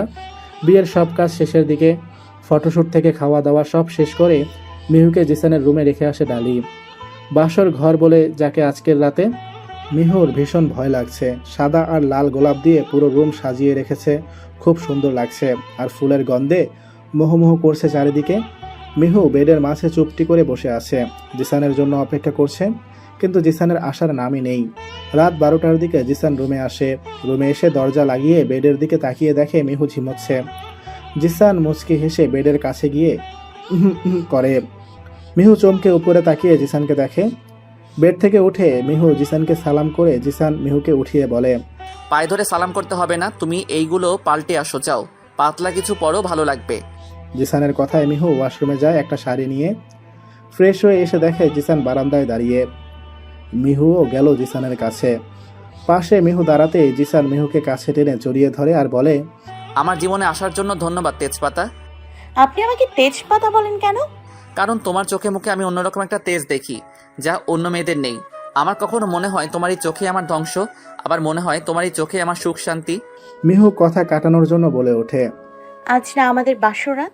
জিসান ভ্রু কুঁচকে মিহুর দিকে তাকায়। মিহু কি বলে ফেলেছে তা ভেবে লজ্জায় চোখ নামিয়ে নেয় আর মনে মনে বলে, ইস, এই কথাটাই বলতে হলো। জিসান দুষ্টু হেসে মিহুকে আরো শক্ত করে জড়িয়ে ধরে বলে, বাহ, আমার বউ দেখে খুব ফাস্ট, আমি তো আনরোমান্টিক ভেবেছিলাম। যা, কি বলেন, ছাড়েন, ঘুমোবো। ছাড়ানোর চেষ্টা করে। না না, আজ আবার কিসের ঘুম? তুমি না বললে আজ আমাদের বাসরাত? মিহু লজ্জায় শেষ হয়ে যাচ্ছে। জিসান মিহুকে কোলে তুলে রুমে নিয়ে যায়। সকালে নাস্তার টেবিলে বসে নাস্তা করছে জিসান, মামনি, আরিয়ান খান। মিহু পাশে দাঁড়িয়ে আছে। মিহুকে জিসান বলেছিল বসতে, কিন্তু মিহু বসেনি, পরে খাবে বলে। আরিয়ান খান এক টুকরো মুখে পুরে পরোটা পুরি জিসানকে উদ্দেশ্য করে বলে, আমাকে কিছুদিনের জন্য বাইরে যেতে হবে, তুমি এই দিকটা সামলে নিতে পারবে? জিসান পানি খেয়ে বলে, কোথায় যাবে তুমি? তুমি তো জানো বাবাই আমাকে তোমার বিদেশের কাজটা দেখতে হয়, তাই ওখানে যেতে হবে। কিছু একটা সমস্যা হয়েছে নাকি? ও ঠিক আছে, যাও। বলেই জিসান উঠে গেল। জিসানের খাওয়া শেষ, তাই রুমে যাওয়ার আগেই ইশারায় মিহুকেও বলে রুমে আসতে। মিহুও গেল জিসানের পিছু পিছু। জিসান মিহু চলে যাওয়ায় মামনিও চলে যেতে নিচ্ছিল, ঠিক তখন আরিয়ান বলে ওঠে, তোমার আদরের ছেলে শেষ দিনের ব্যবস্থা করতে যাচ্ছি আমি। তারপর থেকে এইখানে বাড়ি কোম্পানির সব কিছু আমার। আমার ছেলের শেষ দিনের ব্যবস্থা করতে গিয়ে না নিজের শেষ দিন চলে আসে। অনেক পাপ করেছো তুমি, এবার তোমার শেষ দিন ঘনিয়ে আসছে। কথাগুলো আরিয়ানকে শুনিয়ে বলার ইচ্ছা থাকলেও বলতে পারল না মামনি। মনে মনে বলল আরিয়ান খানের দিকে রাগে চোখে তাকিয়ে থেকে। মামনি চলে যায় সেখান থেকে। আরিয়ান খান অবাক হয় তার কথায়, ভয় না পেয়ে তেজ নিয়ে চলে যাওয়ায়। এত কিছু হয়ে গেল, এত বছর বেডে ফেলে রাখলাম, এখনো পর্যন্ত কথা বলতে পারছো না, তবুও তেজ কমেনি তোমার মাহিরা। আগেও তেজ দেখে আমাকে অবহেলা করেছো, আর এখনো। একবার সব কিছু আমার হাতে চলে আসুক, তোমাকে আমি উচিত শিক্ষা দেব। নিজে নিজে বলে বেরিয়ে যায় আরিয়ান খান। জিসান রুমে এসে মিহুকে জড়িয়ে ধরে। মিহু জিসানকে ছাড়িয়ে বলে, আপনার ছোট আব্বু আপনার কোন কোম্পানি দেখাশোনা করে? সুইডেনে আমার একটা কোম্পানি আছে, সেটাই দেখাশোনা করে ছোট আব্বু, তাই বেশিরভাগ ওখানেই থাকতে হয়। আর ওটা এখন তোমারও ছোট আব্বু হয়, তাই ছোট আব্বু বলে ডাকবে। জিসানের কথায় বুঝলো মিহু জিসান এই খারাপ লোকটাকে অনেক সম্মান আর বিশ্বাস করে। মিহু মুচকি হেসে বলে, আচ্ছা, বলবো। এখন আমাকে আদর করো, একটু বাইরে যেতে হবে। পাগল আপনি, সব সময় আদর কিসের? যান, আপনার কাজে যান। জিসান মিহুকে জাপটে ধরে বলে, শুধু পালিয়ে পালিয়ে যাও কেন আমার থেকে, বলো তো? এখন আমাকে কিস না দিলে আমি ছাড়বো না, বাইরেও যাব না, সারাদিন এমন করেই ধরে বসে থাকবো। মিহু পরে মহা বিপদে। এই জিসানের অত্যাচার দিন দিন বাড়তেই থাকছে। রোমান্টিক অত্যাচার যাকে বলে। আজ বিয়ের 5 দিন, এই 5 দিনে জিসান মিহুকে কত রকমের বাহানায় কাছে এনেছে। মিহু জানে জিসানকে কিস না করলে ছাড়বে না, তাই উঁচু হয়ে কিস করে জিসানকে। কিছুক্ষণ পরে জিসান ছাড়ে মিহুকে। মিহুর কপালে চুমু দিয়ে মুচকি হেসে বাই বলে চলে যায়। খবর নাও জিসান খানের সুইডেনে কোনো কোম্পানি আছে কিনা। 1 ঘন্টার মধ্যে জানাচ্ছি। 1 ঘন্টা পরে আবার ফোন বেজে ওঠে। তাড়াতাড়ি রিসিভ করে বলে, বলেন কি খবর? জিসান খানের 5 বছর আগে সুইডেনে কিছু কোম্পানির কিন্তু সেটা বিক্রি করে দেওয়া হয়েছে 5 বছর আগে। এখন জিসান খানের সুইডেনের কোনো কোম্পানি নেই। আগে বুঝেছিলাম আমি। যাই হোক, আপনি আরিয়ান খানের দিকে নজর রাখুন। উনি বলে গেছে উনি সুইডেনে যাচ্ছে, তো উনি যে সেখানে যাচ্ছে না সেটা আমি জানি। উনি কোথায় যাচ্ছে সব খবর আমাকে দেবেন। আমাদের কাজ সফল হওয়ার আর বেশি দিন নেই, খুব কাছেই চলে এসেছি আমরা। এর মধ্যে কোনো ঝামেলা আমি চাই না। এই খেলা শেষ পর্যায়ে এসে আমি এলিমিনেট হতে চাই না। দেখে শুনে কাজ করেন। সব ঠিক আছে বিয়ে, তবে একটা কথা, খবর পেলাম মিস্টার জিসান আপনার খোঁজে বের হয়েছে। এতদিন তার লোক দিয়ে খোঁজ নিলেও এখন উনি নিজেই খুঁজে বেড়াচ্ছে আপনাকে। আজ পর্যন্ত কেউ এভাবে থাকতে পারেনি যতটা আপনি পেরেছেন। আপনি সাবধানে থাকবেন। জিসান আমাকে ধরতে পারবে না যতক্ষণ না আমি নিজে তার সামনে যাচ্ছি। উনি খুঁজে বেড়াচ্ছে তো খুঁজুক, বাকিটা আমি দেখে নেব। জাস্ট কিছুদিনের অপেক্ষা। এই আরিয়ান খান ফিরে আসলে তার রূপ সামনে নিয়ে আসবো সবার। ফোনের ওপাশ থেকে রাসেল বলে ওঠে, আর একটা কথা বিয়ে, এই জিসান খানকে যেমন ভেবেছিলাম উনি কিন্তু তেমন না। জিসান খানের নামে যতগুলো বেআইনি গোডাউন, নারী পাচারকারীর সঙ্গে মিল, এসবের মাস্টার মাইন্ড কিন্তু আরিয়ান খান। এই লোক বড্ড চালাক, জিসান খানকে জাস্ট ব্যবহার করছে আর কিছুই না। আমার তো মনে হয় জিসান খানে জানেই না তার পিছনে তারই ছোট আব্বু এত কিছু করে বেড়াচ্ছে তার নামে। আরিয়ান খান শুধু সুযোগ নিচ্ছে। জিসানের এই কলকাতার সব লোক জিসান খানকে মাফিয়া বলে ভয় পায়, সেই ভয়টাই কাজে লাগাচ্ছে আরিয়ান খান। জানি আমি সব, আগে খবর নিয়ে রেখেছি আর প্রমাণও আছে, বড় প্রমাণ আছে। আচ্ছা এখন রাখি, পরে কথা বলবো, বাই। জিসান খুব রেগে বসে আছে নিজের অফিস রুমের জায়গায়। রাগে তার শরীর কাঁপছে। এতদিন এই একটা লোককে খুঁজে বের করতে পারেনি কেউ। ডালি সহ আরও কিছু লোক মাথা নিচু করে দাঁড়িয়ে আছে, ভয়ে কাঁপছে জিসানের রাগ দেখে। ডালি কাঁপা গলায় বলে ওঠে, স্যার এই বিয়ে কোনো ছেলে না, এটা একটা মেয়ে। ডালিকে থামিয়ে জিসান রেগে বলে, মেয়ে হয়ে এত দূর কি করে আসতে পারে ডালি? আজ পর্যন্ত কেউ আমার ব্যাপারে এত কিছু বের করতে পারিনি, আর এই মেয়ে কি করে পারছে? পুরো নাম কি এই মেয়ের জানতে পেরেছো? ডালি শুকনো ঢোক গিলে বলে, প্রাচী আরোরা। জিসান এই নামটা 2-3 বার বলল আর মনে মনে ভাবে, কোথায় লুকিয়ে আছে এই মিস প্রাচী অরোরা? এর মধ্যে এত সাহস আসে কই থেকে? যাই হোক, আমি তোমাকে বের করেই ছাড়বো মিস প্রাচী অরোরা। মনে মনে ভীষণ ক্লান্ত হয়ে বাসায় ফিরে জিসান রুমে এসে ফ্রেশ হতে চলে যায়। মিহু জিসান এসেছে দেখে কফি করে রুমে নিয়ে যায়। বাইরে থেকে এসে কফি খাওয়ার অভ্যাস জিসানের। রুমে এসে দেখে জিসান ওয়াশরুমে আছে। কফিটা টি টেবিলে রেখে রুমটা ঠিক করতে লাগে মিহু। বেড ঠিক করার সময় মিহুর চোখে পড়ে জিসানের ফোন। সেখানে একটা মেসেজ এসেছে, তাই আলো জ্বলে উঠেছে। মিহু ফোনটা হাতে নিয়ে মেসেজটা দেখতে যাবে, তার আগেই জিসান মিহুকে পিছন থেকে জড়িয়ে ধরে। মিহু চট করে ফোনটা আগের জায়গায় রেখে দেয়। জিসান ক্লান্তি জড়ানো ভয়েসে বলে, আই লাভ ইউ তেজপাতা। মিহু উত্তর না দিয়ে বলে, আপনাকে খুব ক্লান্ত দেখাচ্ছে, আজকে খুব বেশি কাজ ছিল। অনেক। আচ্ছা এই কফিটা খেয়ে নিন, ভালো লাগবে, ঠান্ডা হয়ে যাবে নয়তো। জিসান মিহুকে ছেড়ে কফি হাতে নিয়ে কফি খাওয়া শুরু করে আর ফোনটা হাতে নেয়। মিহু চলে যায় ডিনার রেডি করতে। প্রাণপ্রিয় ছোট আব্বুর থেকে বিশ্বাসঘাতকতার আঘাত পেয়ে একদমই ভেঙে পড়েছে জিসান। 2 ঘন্টা ধরে নিজের রুমে দরজা বন্ধ করে বসে আছে। মিহু, মাহিরা খান অনেক ডেকেছে কিন্তু খুলেনি দরজা জিসান। জিসানের আব্বু মারা যাওয়ার পর এই ছোট আব্বুকে তার আব্বুর জায়গায় দিয়েছিল জিসান। অন্ধের মতো বিশ্বাস করত তার ছোট আব্বুকে, কিন্তু সেই ছোট আব্বুই তার স্বপ্ন পূরণ না হওয়ার কারণ, এই অন্ধকার জীবনে পা রাখার কারণ। মাফিয়া জগতে আসার জন্য ছোট আব্বুই বলেছিল, তারই বুদ্ধিতে জিসান সব কিছু করেছে। কিছুদিন যাবৎ জিসান কিছু জিনিসের হিসাব মেলাতে পারছে না, সব দিক দিয়ে কম পড়ছে। এই নিয়ে বেশ বকাবকি করেছে অফিসের স্টাফদের। তারা হয়তো মন দিয়ে কাজ করছে না বলে জিসান কোনো কিছুর হিসাব ঠিকভাবে পাচ্ছে না।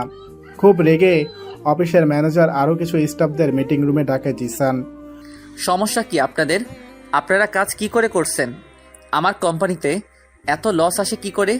প্রচুর রেগে বলে জিসান। ম্যানেজার বলে, স্যার আমরা তো ঠিকভাবেই কাজ করছি আর সব কিছু ঠিকই হচ্ছে, এখন পর্যন্ত কোনো লসের কাজ হয়নি, তাহলে লস কি করে হয় স্যার? লস না হলে কি আমি মজা করার জন্য আপনাদের এখানে ডেকেছি মিস্টার জাহিদ? কিছুদিন থেকে দেখছি পরপর 5টা ডিল সাকসেস হওয়ার পর ও আমার অ্যাকাউন্ট ডিলের পরিমাণের থেকেও কম টাকা আসছে। এমন কেন হচ্ছে? স্যার এই টাকার বিষয়ে আমরা কিছু বলতে পারবো না, কারণ এটা আপনার ছোট আব্বু মিস্টার আরিয়ান খান দেখে। ডিল সাকসেস হওয়ার পর ওনার কাছেই সব টাকা আসে, তারপরে আপনার কাছে যায়। জিসান এবার ভাবনায় পড়ে যায়, তাহলে কি ছোট আব্বু অর্ধেক টাকা নিয়ে নেয়, কিন্তু উনি তো জিসানকে না বলে একটা টাকাও নেয় না, তাহলে এখন কেন এমন করবে? সেদিনের মতো মিটিং শেষ করে অনেক রাতে বাসায় ফিরে জিসান। জিসানকে ক্লান্ত অবস্থায় দেখে মিহু জুস করে আনে জিসানের জন্য। জিসান একটু খেয়ে বেডে হেলান দিয়ে বসে। মিহু দেখে জিসান কিছু নিয়ে চিন্তা করছে, তাই মিহু জিজ্ঞেস করে ফেলে, কি হয়েছে তোমার? আজকে খুব কাজ করা হয়েছে? মিহুর কথায় জিসান মিহুর দিকে তাকিয়ে থাকে। কিছুক্ষণ তাকিয়ে থেকে বলে, কাছের মানুষ যদি বিশ্বাসঘাতকতা করে তাহলে কেমন লাগতে পারে?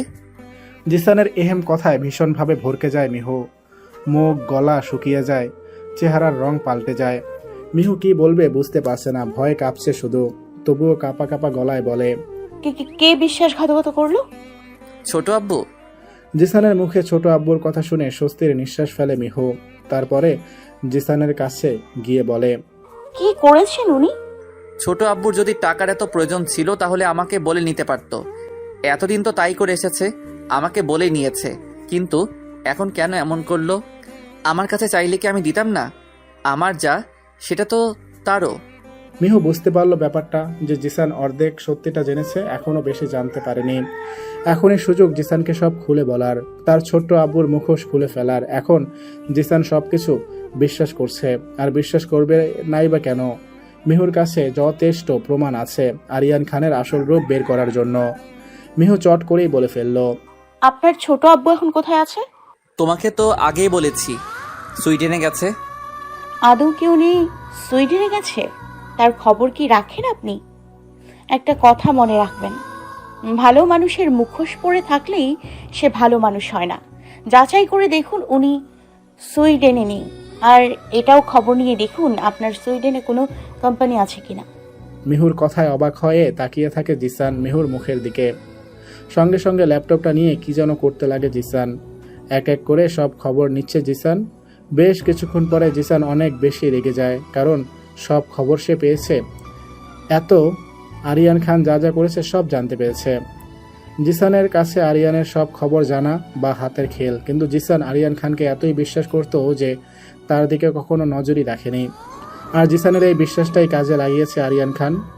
রাগে চোখ দিয়ে যেন আগুন বের হচ্ছে জিসানের। মিহু বুঝতে পারে সব জানতে পেরেছে এতদিন কি কি করেছে তা, কিন্তু আসল কথাই জানে না জিসান, যেটা এবার জানতেই হবে জিসানকে। মিহু বলে, আপনি এটাও জেনেছেন নিশ্চয়ই আপনার ছোট আব্বু বিবাহিত? মিহুর কথায় জিসান মিহুর দিকে তাকায় একবারের জন্য, ভাবে মিহু এত কথা জানে কি করে, আর আগে থেকে জানলে তাকে বলেনি কেন। কিন্তু জিসানের এতই রাগ উঠে আছে যে মিহুর কথা ভুলেই গেল সে। এখন আরিয়ানকে কি শাস্তি দেওয়া যায় সেটাই ভাবছে, কিন্তু জিসান কি করে শাস্তি দিবে তাকে? ছোটবেলা থেকে যাকে আব্বু বলে এসেছে, আব্বুর জায়গা দিয়েছে, তাকে কি করে শাস্তি দিবে? মিহু বলে, শুনেছি আজ বিকেলে উনি এই বাড়ি আসছে। এই পর্যন্ত আপনি চুপ থাকুন আর রাগ কন্ট্রোল করুন, কারণ আরও কিছু সত্যি জানার আছে আপনার, যা আপনি জানেন না। আজ সব আপনাকে বলা হবে। জিসান এবারও অবাক হয়, আর কি জানার আছে তার? আর কিসের সত্যের মুখোমুখি হতে হবে তাকে, যা সে জান না? মিহুর কথায় চুপ করে থাকে জিসান। জিসানকে ফ্রেশ হতে বলে খাবার আনতে যায় মিহু। খাবার নিয়ে এসে নিজ হাতে খাইয়ে দেয় জিসানকে। জিসানও চুপচাপ খেয়ে নেয়। জিসান প্রায় এমন বায়না ধরে মিহুর কাছে খাবে, তখন মিহু বিরক্তি প্রকাশ করলেও ভালোবেসে খাইয়ে দিত। মিহু জানে আজ জিসান খাবে না, তাই আগেই খাবার এনে নিজেই খাইয়ে দিতে লাগে, আর জিসানও খেয়ে নেয় চুপ করে। বিকেল 5টা বাজে। বসার রুমে সোফায় বসে আছে জিসান, আরিয়ান।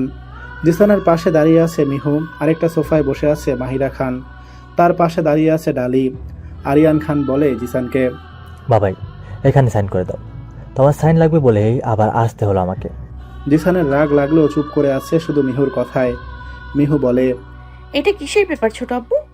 মিহুর এমন প্রশ্নে বেশ রাগ হয় আরিয়ান খানের, কিন্তু প্রকাশ করে না। মুখে হাসি রেখে বলে, বৌমা এটা আমাদের বিজনেসের ব্যাপার, তুমি বুঝবে না, জিসান বুঝেও ঠিক করে দেবে। মিহুও মুখে হাসি নিয়ে বলে, আচ্ছা তো জিসান আপনি পড়ে দেখুন পেপারগুলো কিসের। এবার আরিয়ান ভয় পেয়ে যায়। এর আগে যতবার সাইন করে নিয়েছে জিসানের থেকে, তাতে কোনোবার পড়ে দেখেনি জিসান। এবার যদি মিহুর কথা শুনে পড়ে দেখে তাহলে তো আরিয়ান ধরা পড়ে যাবে। আর এবার নতুন কিছু পেপারও অ্যাড করেছে আরিয়ান। আরিয়ান খানের ঘাম ঝরতে লাগে। এবার টি টেবিলে পানি রাখা ছিল, সেটা খেয়ে আবার বলে, কতবারই তো সাইন করেছো বাবাই, আবার নতুন করে পড়া কি আছে? মিহু কিছু বলার আগে জিসান বলে, আরেকবার পড়ি না হয় ছোট আব্বু? এটা বলে জিসান পড়া শুরু করে। পেপারগুলো ছিল একটা নারী পাচারের আর একটা জিসানের সব সম্পত্তির দলিল, যাতে লেখা আছে জিসান তার সব সম্পত্তি আরিয়ান খানের নামে করে দিচ্ছে। জিসান পেপারগুলো পড়ে আরিয়ান খানের দিকে তাকায়। আরিয়ান খান ভয়ে কাঁপছে। ধরা পড়ে গেছে তো সে, এখন কি করবে? ভুল হয়েছে এমন বোকামি করা আরিয়ান খানের। এবার কি তাহলে তার হাত থেকে সোনার ডিম পাড়া হাঁস চলে যাবে? কি ভুলটাই না করলো আরিয়ান। জিসান মেকি হেসে তাকিয়ে আছে আরিয়ান খানের দিকে। এসবের মানে কি ছোট আব্বু? কিছুই বলছে না আরিয়ান খান। ও কিছুই বলতে পারবে না, বাকিটা আমি বলছি। আরিয়ান জিসান পাশে তাকিয়ে ভীষণভাবে অবাক হয়। জিসানের মুখে হাসি আর আরিয়ানের মুখে কালো অন্ধকার ছেয়ে যায় পাশে বসে থাকা বলা ব্যক্তিকে দেখে। কারণ সেটা আর কেউ না, জিসানের আম্মু। হ্যাঁ, জিসানের আম্মু কথা বলছে। আরিয়ান ভেবেই নিয়েছিল মাহিরা খান কথা বলতে পারবে না, তাই এই বিষয়ে ভয় নেই। কিন্তু কে জানে হুট করেই তার একে একে সবকিছু বের হয়ে আসবে। জিসান উঠে তার আম্মুর কাছে গিয়ে আম্মুর হাত ধরে বলে, আম্মু তুমি কথা বলতে পারছো? আমার কি যে ভালো লাগছে। পারছি। আর শুধু আজ থেকে না, আরও অনেক আগে থেকে আমি কথা বলতে পারি, কিন্তু কিছু কারণে চুপ ছিলাম। এখন সব বলতে হবে আমাকে, সময় চলে এসেছে। আম্মুর কথা শুনে ভ্রু কুঁচকে তাকায় জিসান আর বলে, আর কি কথা আম্মু? মাহিরা খান কিছুক্ষণ চুপ থেকে বলা শুরু করে, কলেজের প্রথম দিনই আমার কিছু সমস্যা হয়, সেই সমস্যার সমাধান ঠিক করে দেয় আরমান, তোর আব্বু। আরমান আমার সিনিয়র ছিল, সেদিন আমায় হেল্প করায় ভালো সম্পর্ক হয় আমাদের। আর এইদিকে আমার ক্লাসমেট ছিল আরিয়ার, ও আমাকে প্রথম দিন থেকেই পছন্দ করত। আমি বুঝেছিলাম কিন্তু কিছু বলিনি। আমি জানতামও না আরিয়ার আরমান দুই ভাই। দিন যত যেতে লাগে আরমানের সঙ্গে আমার সম্পর্ক গভীর হতে থাকে। একসময় দুজনকেও ভালোবেসে ফেললাম। এই খবর যখন আরিয়ার পায় তখন সঙ্গে সঙ্গে আমার কাছে এসে আমাকে প্রপোজ করে, কিন্তু আমি রিজেক্ট করে দেই। আমাকে অনেক বোঝানো হয় আরিয়ার আমাকে কত ভালোবাসে, আমি তবুও মানিনি, কারণ আমি আরমানকে ভালোবাসি। কিছুদিন পর জানতে পারি আরমান আরিয়ার দুই ভাই। আমি রিজেক্ট করার পর আরিয়ান আমাকে আর কিছু বলেনি। আমি ভেবেছিলাম বুঝেছে হয়তো। তারপরে আরমান আর আমার বিয়ে হয়, আর 1 বছর পর তুই আসিস আমার কোলজুড়ে। তখন আরিয়ার পড়াশোনার জন্য বাইরে চলে যায়। আমাদের সংসার ভালোই চলছিল, অনেক ভালো ছিলাম আমি। তোর যখন 15 বছর বয়স তখন বাইরে থেকে আসে আরিয়ার, প্রায় 15টা বছর পরে আসে নিজের বাসায়। আমি ভেবেছিলাম আগে সব কিছু ভুলে গেছে, কিন্তু না, আমি ভুল ছিলাম। আরিয়ার কিছুই ভুলেনি, আমাকে তখনও বিরক্ত করত অনেক রকমভাবে। আরমানের চোখে আমাকে খারাপ প্রমাণ করার চেষ্টা করত, কিন্তু এতে কাজ হয়নি। একদিন অফিসের প্রোগ্রামে আমি আর আরমান যাই বাসায় রেখে তোকে। প্রোগ্রামের ঠিকানায় গিয়ে দেখি সেখানে কোনো প্রোগ্রামই হচ্ছে না। আরিয়ার মিথ্যে বলে নিয়ে এসেছে আমাদের। আরমান কিছুই বুঝতে পারেনি সেদিন, কিন্তু আমি বুঝেছিলাম সবটা। আমার সঙ্গে এখন তার খান সম্পত্তিও চাই, তাই আরমানকে আমার চোখের সামনে এই আরিয়ার গুলি করে মেরে ফেলে। আমি কান্না করেছি, হাত জোর করে ভিক্ষা চেয়েছি, সব সম্পত্তি তাকে দিয়ে দিব বলেছি, তবুও ছাড়িনি। সেদিন আমাদের এলো। আমি আর কোনো রাস্তা না পেয়ে একটা ফ্লাওয়ার বাস নিয়ে আরিয়ানের মাথায় বাড়ি মারি। কিছুক্ষণের জন্য আরিয়ান জ্ঞান হারায়।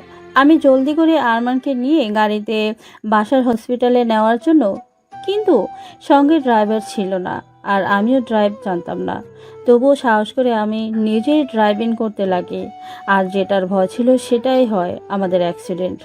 এই আরিয়ার আমার আরমানকে মেরেছে, তোকে বাবাহারা করেছে এই আরিয়ান। সবকিছু বলে অঝরে কান্না করতে থাকে মাহিরা খান। জিসানের চোখ থেকেও পানি পড়ছে, কিন্তু সেটা যেন কোনো আগুন ঝরে পড়ছে। আরিয়ান খান নিজের কুকীর্তির শুনে মাথা নত করে বসে আছে। তার পালানোর জায়গা নেই। চারিদিকে গার্ড এসে দাঁড়িয়েছে, সবাই চুপ। তখন মিহু বলা শুরু করে, আমি যখন প্রথম এই বাড়িতে আসি তখনই সন্দেহ হয়েছিল এই বাসায় কিছু চলছে। তারপরে দেখা হয় মামুনির সাথে। মামুনির দেখাশোনা করার জন্য আমাকে রাখে ডালি। মামুনির বিষয়ে সব শোনার পর আমার সন্দেহ হয় একটা মানুষ কি করে 10 বছর ধরে কোমায় থাকতে পারে, তাও এত ভালো ভালো ডক্টর দেখিয়ে, ভালো মেডিসিন খেয়েও। পরে বুঝতে পারি মামুনিকে যে মেডিসিন দেয়া হয় সেটা সুস্থ করার না, বরং আরো অসুস্থ করার জন্য দেয়া হয় মেডিসিন। আমি বুঝতে পারিনি এই কাজ কে করতে পারে, কিন্তু একদিন দেখলাম এই বাসার এক কাজের লোক মামুনির মেডিসিন পাল্টাতে, সঙ্গে সঙ্গে তাকে ধরে ফেলি আর তাকে জিজ্ঞেস করে এই কাজ কেন করছে আর কে করাচ্ছে। প্রথমে না বললেও পরে ভয় দেখিয়ে জানতে পারি এই কাজ আরিয়ান খান করায় তাকে। সেদিনের পর থেকে মামুনির সব কাজ, খাওয়া, মেডিসিন নেয়া আমি করি। আর সুস্থ হয়ে ওঠে মামুনি, চলাফেরার সঙ্গে কথাও বলতে পারতো মামুনি। আর তখনই আমি মামুনির কাছে এসব শুনি। আমার কাছে কোনো প্রমাণ ছিল না। আর আপনি আরিয়ান খানকে অনেক ভালোবাসতেন, বিশ্বাস করতেন, তাই কিছু বলতে পারিনি। তাই মামুনিকে বলি আরো কিছুদিন চুপ থাকতে, কারণ মামুনি কথা বলা মানে আরিয়ানের সর্বনাশ। মামুনির ক্ষতি করার চেষ্টা করত, তাই এমন করি। আমি প্রমাণ দেওয়ার আগেই আপনি কিছু জেনেছেন, আর আমরা পুরোটা বললাম। জিসান রাগ নিয়ে বলে। কে সেই কাজের লোক? মিহু ডালিকে ইশারা করতেই আবুল নামের কাজের লোকটাকে জিসানের সামনে নিয়ে আসে। আবুল ভীষণ কাঁপছে ভয়ে, সে জানে জিসান কতটা ভয়ানক রাগী। জিসান রেগে গান বের করে মারতে নিবে, ঠিক সেই সময় মিহু আটকিয়ে নিয়ে বলে, অন্যের কথায় অনেক খুন মারামারি করেছেন, এবার এদের পুলিশের হাতে তুলে দিন, ওরাই শাস্তি দেবে। জিসান কিছু বলল না। কাকে যেন ফোন করে কিছুক্ষণ পরে পুলিশ আসে। আরিয়ান আর আবুলকে নিয়ে যেতে লাগে। সেই সময় মাহিরা খান উঠে আরিয়ান খানের সামনে গিয়ে বলে, গিয়েছিলে আমার ছেলের শেষ দিনের উপায় খুঁজতে, আর নিজের শেষ দিন নিয়ে এলে। বাপকেও ছাড়ে না। যে বড় ভাই তোমাকে আপন ভাইয়ের মতো দেখেছে, তাকে তুমি মেরে ফেলেছ। এখন এই শাস্তি তো তোমাকে পেতেই হতো। বলেই মাহিরা খান চলে যায়। জিসান পুলিশকে কিছু একটা ইশারা করে, পুলিশও বুঝে যায়। পুলিশ চলে যায় আরিয়ানকে নিয়ে। সবাই চলে যেতেই জিসান মিহুর কাছে এসে মিহুকে জড়িয়ে ধরে বলে, তুমি না থাকলে আমি এত কিছু জানতেই পারতাম না। আমার পিছনে এত কিছু চলে এসেছে এত বছর ধরে, আর আমি সেটার কোনো খবরই জানতাম না। থ্যাংক ইউ আমার জীবনে আসার জন্য। থ্যাংক ইউ আমার জীবনটা আলোকিত করার জন্য। আই লাভ ইউ তেজপাতা। অনেক হয়েছে, ছাড়ুন তো, এটা আমাদের রুম না। আর আপনি মামুনির রুমে গিয়ে একটু মামুনিকে সময় দিন। জিসান মিহুর কথায় সায় দিয়ে মামুনির রুমে যায়। গিয়ে দেখে মামুনি বেডে বসে কান্না করছে। জিসান তার আম্মুর কাছে পাশে বসে আম্মুকে জড়িয়ে ধরে। আম্মু কান্না থামিয়ে বলে, আমার সোনাটার অনেক কষ্ট হয়েছে, তাই না এত বছর? আম্মু অনেক। আমি নিজেকে হারিয়ে ফেলেছিলাম। মিহু যদি না আসতো আমি কিছুই ফিরে পেতাম না। একদম ঠিক বলেছিস। আমার মেয়েটা অনেক ভালো। ও আসার পর থেকে আমি নিজেকে সুস্থ মনে করেছি। ও অনেক বকবক শুনেছি। মেয়েটাকে কোনো দিন ভুল বুঝিস না, কষ্ট দিস না, সবসময় আগলে রাখবি। বড্ড ভালো মামুনিটা। আম্মু, ওকে কখনো কষ্ট দিব না, ভুল বুঝবো না। মাহিরা খান পরম যত্নে ছেলের মাথায় হাত বুলিয়ে দেয়। তখন মিহু রুমে এসে বলে, বাহ বাহ, আমি দুধে মিশে গেল, আর আমি আঁটি হয়ে গড়াগড়ি খাচ্ছি। মিহুর কথায় মাহিরা জিসান দুইজনে হেসে দেয়। তারপরে মিহুকে নিজের কাছে নিয়ে এসে বলে, তোরাই তো আমার সবকিছু রে। জিসান হুট করে মিহুর গালে চুমু দিয়ে বলে, আমিও তোমার সবকিছু, বুঝেছো? জিসানের এহেম কাণ্ডে মিহু লজ্জায় শেষ, আর মাহিরা খান মুখ টিপে হাসছে। মিহু রাগে চোখে জিসানের দিকে তাকিয়ে মনে মনে বলে, অসভ্য লোক একটা। জিসানও যেন বুঝতে পেরে ফিস ফিস করে বলে, অসভ্য হলেও তোমারই। মিহু আবার রাগী চোখে তাকায়, আর জিসান চোখ টিপ দিয়ে দেয়। রাত 11টা বাজে। ঘড়িতে একটা গোডাউনে হাত পা বাঁধা অবস্থায় দুইজন চেয়ারে বসে আছে। তার সামনে শয়তানি হেসে পায়ের উপর পা তুলে বসে আছে জিসান খান। মুখে শয়তানি হাসি থাকলেও চোখ দিয়ে যেন আগুন ঝরে পড়ছে। জিসানের এই রূপ দেখে সামনে বাঁধা অবস্থায় থাকা মানুষ দুটি ভয়ে কাঁপছে। জিসানের এই রূপ তাদের চেনা। তারা এটাও বুঝতে পারছে আজ তাদের শেষ দিন। আবুল ভয়ে বেশ লজ্জাজনক একটা কাজ করে বসলো। আরিয়ান খান ভয়ে ভয়ে জিসানের দিকে তাকিয়ে আছে। সে যেন কিছু বলতে চাচ্ছে, কিন্তু মুখ বাঁধা থাকায় বলতে পারছে না, শুধু আওয়াজ করছে। জিসান একজন বডিগার্ডকে ইশারা করে। বডিগার্ড বুঝতে পেরে আরিয়ান খানের মুখ খুলে দেয়। আরিয়ান মুখ ছাড়া পেয়ে হাঁপাতে লাগে। কিছুক্ষণ পরে চুপ থেকে বলে ওঠে, আমাদের তো পুলিশে দিয়েছিল, আবার এখানে কেন নিয়ে এলে? জিসান শয়তানি হাসি দিয়ে বলে, ভাবলে কি করে ছোট আব্বু, তুমি আমার আব্বুকে খুন করবে আর আমি তোমাকে শাস্তি দেওয়ার জন্য পুলিশের হাতে তুলে দিব? আরিয়ান বেশ ভয় পেয়ে বলে, দেখো বাবাই, আমি তোমার ছোট্ট আব্বু হই, আমাকে শেষবারের মতো মাফ করে দাও। আমি তোমার আর ভাবির ভাইয়ের পরে ক্ষমা চাইব। তোর মতো মানুষের ক্ষমা পাওয়ারও যোগ্য না। তোকে আমি সব সময় বাবার জায়গায় দিয়েছি, ভালোবেসেছি, আর তুই কি করলি? তোর বেঁচে থাকারই অধিকার নেই মিস্টার আরিয়ান। রেগে বলে জিসান। আরিয়ান আরো কিছু বলতে নিচ্ছিল, কিন্তু তার আগে জিসান বুলেট ভর্তি গান সব আরিয়ানের বুকে গিয়ে মারে। সঙ্গে সঙ্গে প্রাণ পাখি বেরিয়ে যায়। একই কাজ করে আবুলের সঙ্গে। এদের লাশও যেন কেউ খুঁজে না পায়, কেউ এমন ব্যবস্থা করো। বলেই চলে যায় জিসান সেখান থেকে। এখান থেকে বাসায় গিয়ে যে রুমে ঢুকেছে আর বের হয়নি। ভীষণভাবে আঘাত পেয়েছে জিসান। আপন মানুষের কাছে বিশ্বাসঘাতকতা পেয়েছে। আরিয়ানকে আব্বুর মতো দেখতো কখনো পর ভাবেনি, অথচ সেই মানুষটাই জিসানের জীবনের একমাত্র কালসাপ। নিজের হাতে খুন করে রাগ মিটালেও জিসানের খুব খারাপ লাগছে। এই নিয়ে 5 বারের মতো ডেকে গেছে মিহু, তবুও জিসান আসেনি। এবার বেশ রেগেই দরজায় বাড়ি দেয় মিহু, কিন্তু জিসান আগেই দরজাটা খুলে দিয়েছিল। এবার তাই মিহু জোরে ধাক্কা দেওয়ায় দরজা খুলে যায়, আর মিহু নিজেকে সামলাতে না পেরে রুমের মেঝেতে পড়ে। জিসান গোসল করে মাথা মুছতে মুছতে বের হয়ে মিহুকে পড়ে যেতে দেখে থমকে যায়। গিয়ে যে ধরবে সেই সুযোগটাও পেল না জিসান। মিহু রাগী চোখে জিসানের দিকে তাকায়। জিসান মিহুর কাছে এসে হাত বাড়িয়ে দেয় উঠানোর জন্য, কিন্তু মিহু হাত না ধরে নিজেই উঠে দাঁড়ায়। রাগী গলায় বলে, খেতে চাইলে নিচে এসে খেয়ে নেবেন। বলেই হনহনিয়ে চলে যায় রুম থেকে। এইদিকে জিসান অবাক হয়ে তাকিয়ে আছে। সে বুঝলই না মিহু এমন করলো কেন। কিছুক্ষণ পর যখন বুঝলো তখন নিজেই হেসে দিল জিসান। রাগ খুনসুটি ভালোবাসা নিয়ে কেটে যায় কিছুদিন। জিসান আগের মতো স্বাভাবিক হয়ে উঠেছে। আরিয়ানের বিষয়টা ভুলে গেছে। এখন office to home, home to office করে জিসান আর মাঝে মধ্যে মিহুকে নিয়ে ঘুরতে যাওয়া। বেশ ভালোই যাচ্ছিল দিন তাদের। জিসানের মিহুর প্রতি ভালোবাসা দিন দিন বাড়তেই থাকে। মিহু আজ বায়না ধরেছে জিসানের কাছে সে ঘুরতে যাবে। জিসান ও মিহুর কথা রাখে। বিকেলের দিকে দুইজনে ঘুরতে বের হয়। জিসান ড্রাইভিং করছে, কোথায় যাচ্ছে সে নিজেও জানে না, কারণ মিহু বলেছে গাড়ি না থামাতে। জিসান জিজ্ঞেস করেনি কোথায় যাচ্ছি, সে শুধুই ড্রাইভ করছে। জিসান বেশ বুঝতে পারছে মিহুর মন ভালো নেই। দুইজনে চুপ করে আছে। এবার আর চুপ থাকতে না পেরে জিসান নিজেই বলল, আর ইউ ওকে মিহু? জিসানের কথায় মিহুর ধ্যান আসে। এতক্ষণ জানালার বাইরে তাকিয়েছিল। কখনো যদি বুঝতে পারেন আমি আপনাকে মিথ্যে বলেছি, তাহলে কি করবেন আপনি? আমি জানি তুমি কখনো মিথ্যে বলতেই পারো না। কাউকে এত বেশি বিশ্বাস করতে নেই জিসান। আপনার ছোট আব্বুকে আপনি অনেক বেশি বিশ্বাস করতেন, অথচ সে কি করলো? তুমি আর ছোট আব্বু সম্পূর্ণ আলাদা মিহু।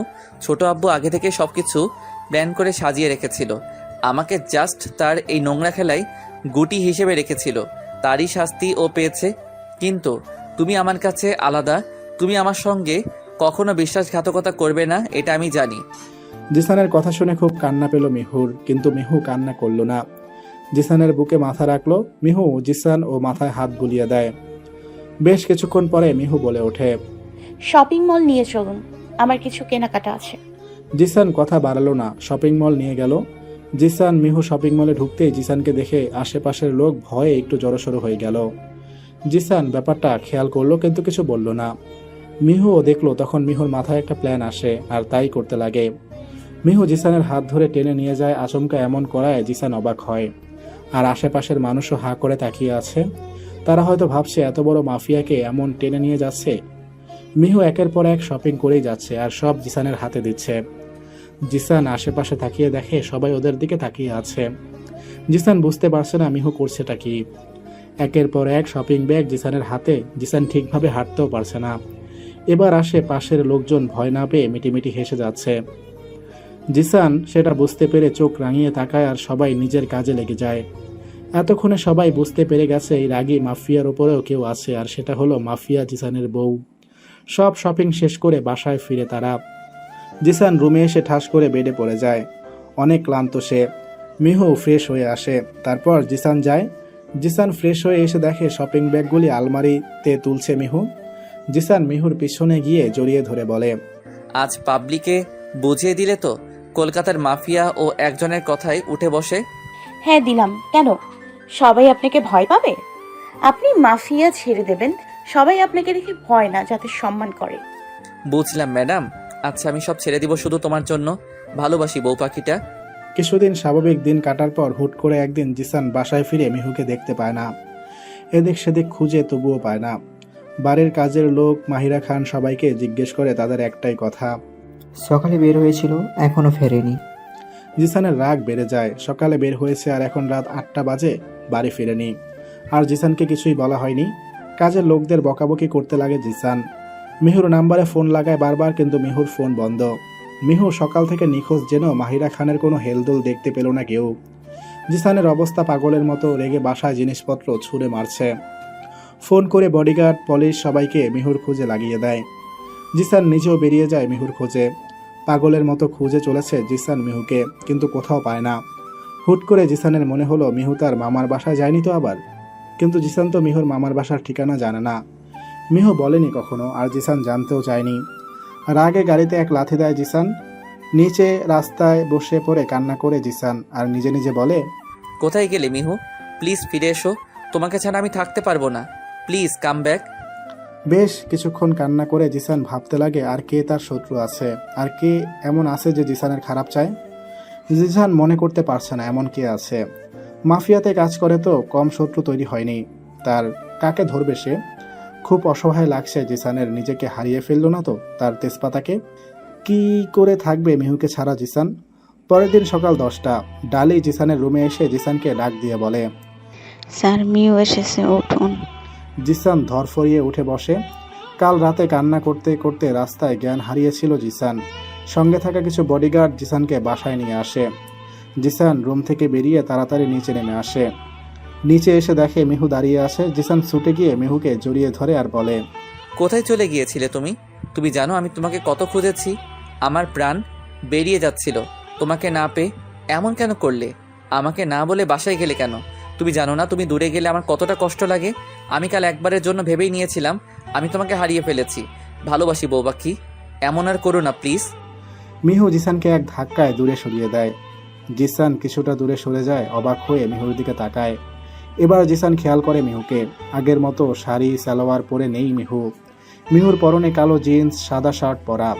আগের মতো চুল খোলা বা বেনি করা নেই, উঁচু করে ঝুঁটি বাঁধা। মিহুর এমন রূপ দেখে অবাকের 7 আসমানে উঠে গেছে জিসান। এবার জিসান মিহুর আশেপাশে খেয়াল করে। মিহু পিছনে দাঁড়িয়ে আছে আরও 3টা মেয়ে আর 4টা ছেলে। পাশে দাঁড়িয়ে আছে পুলিশ। জিসান কিছুই বুঝতে পারছে না পুলিশ কেন এসেছে আর মিহুর এমন রূপ কেন। কিন্তু মিহু এবার যা করলো তাতে জিসান আরও বেশি অবাক হলো। মিহু জিসানের কাছে হ্যান্ডক্যাফ নিয়ে গিয়ে বলে, you are under arrest mister আনহাফ জিসান খান।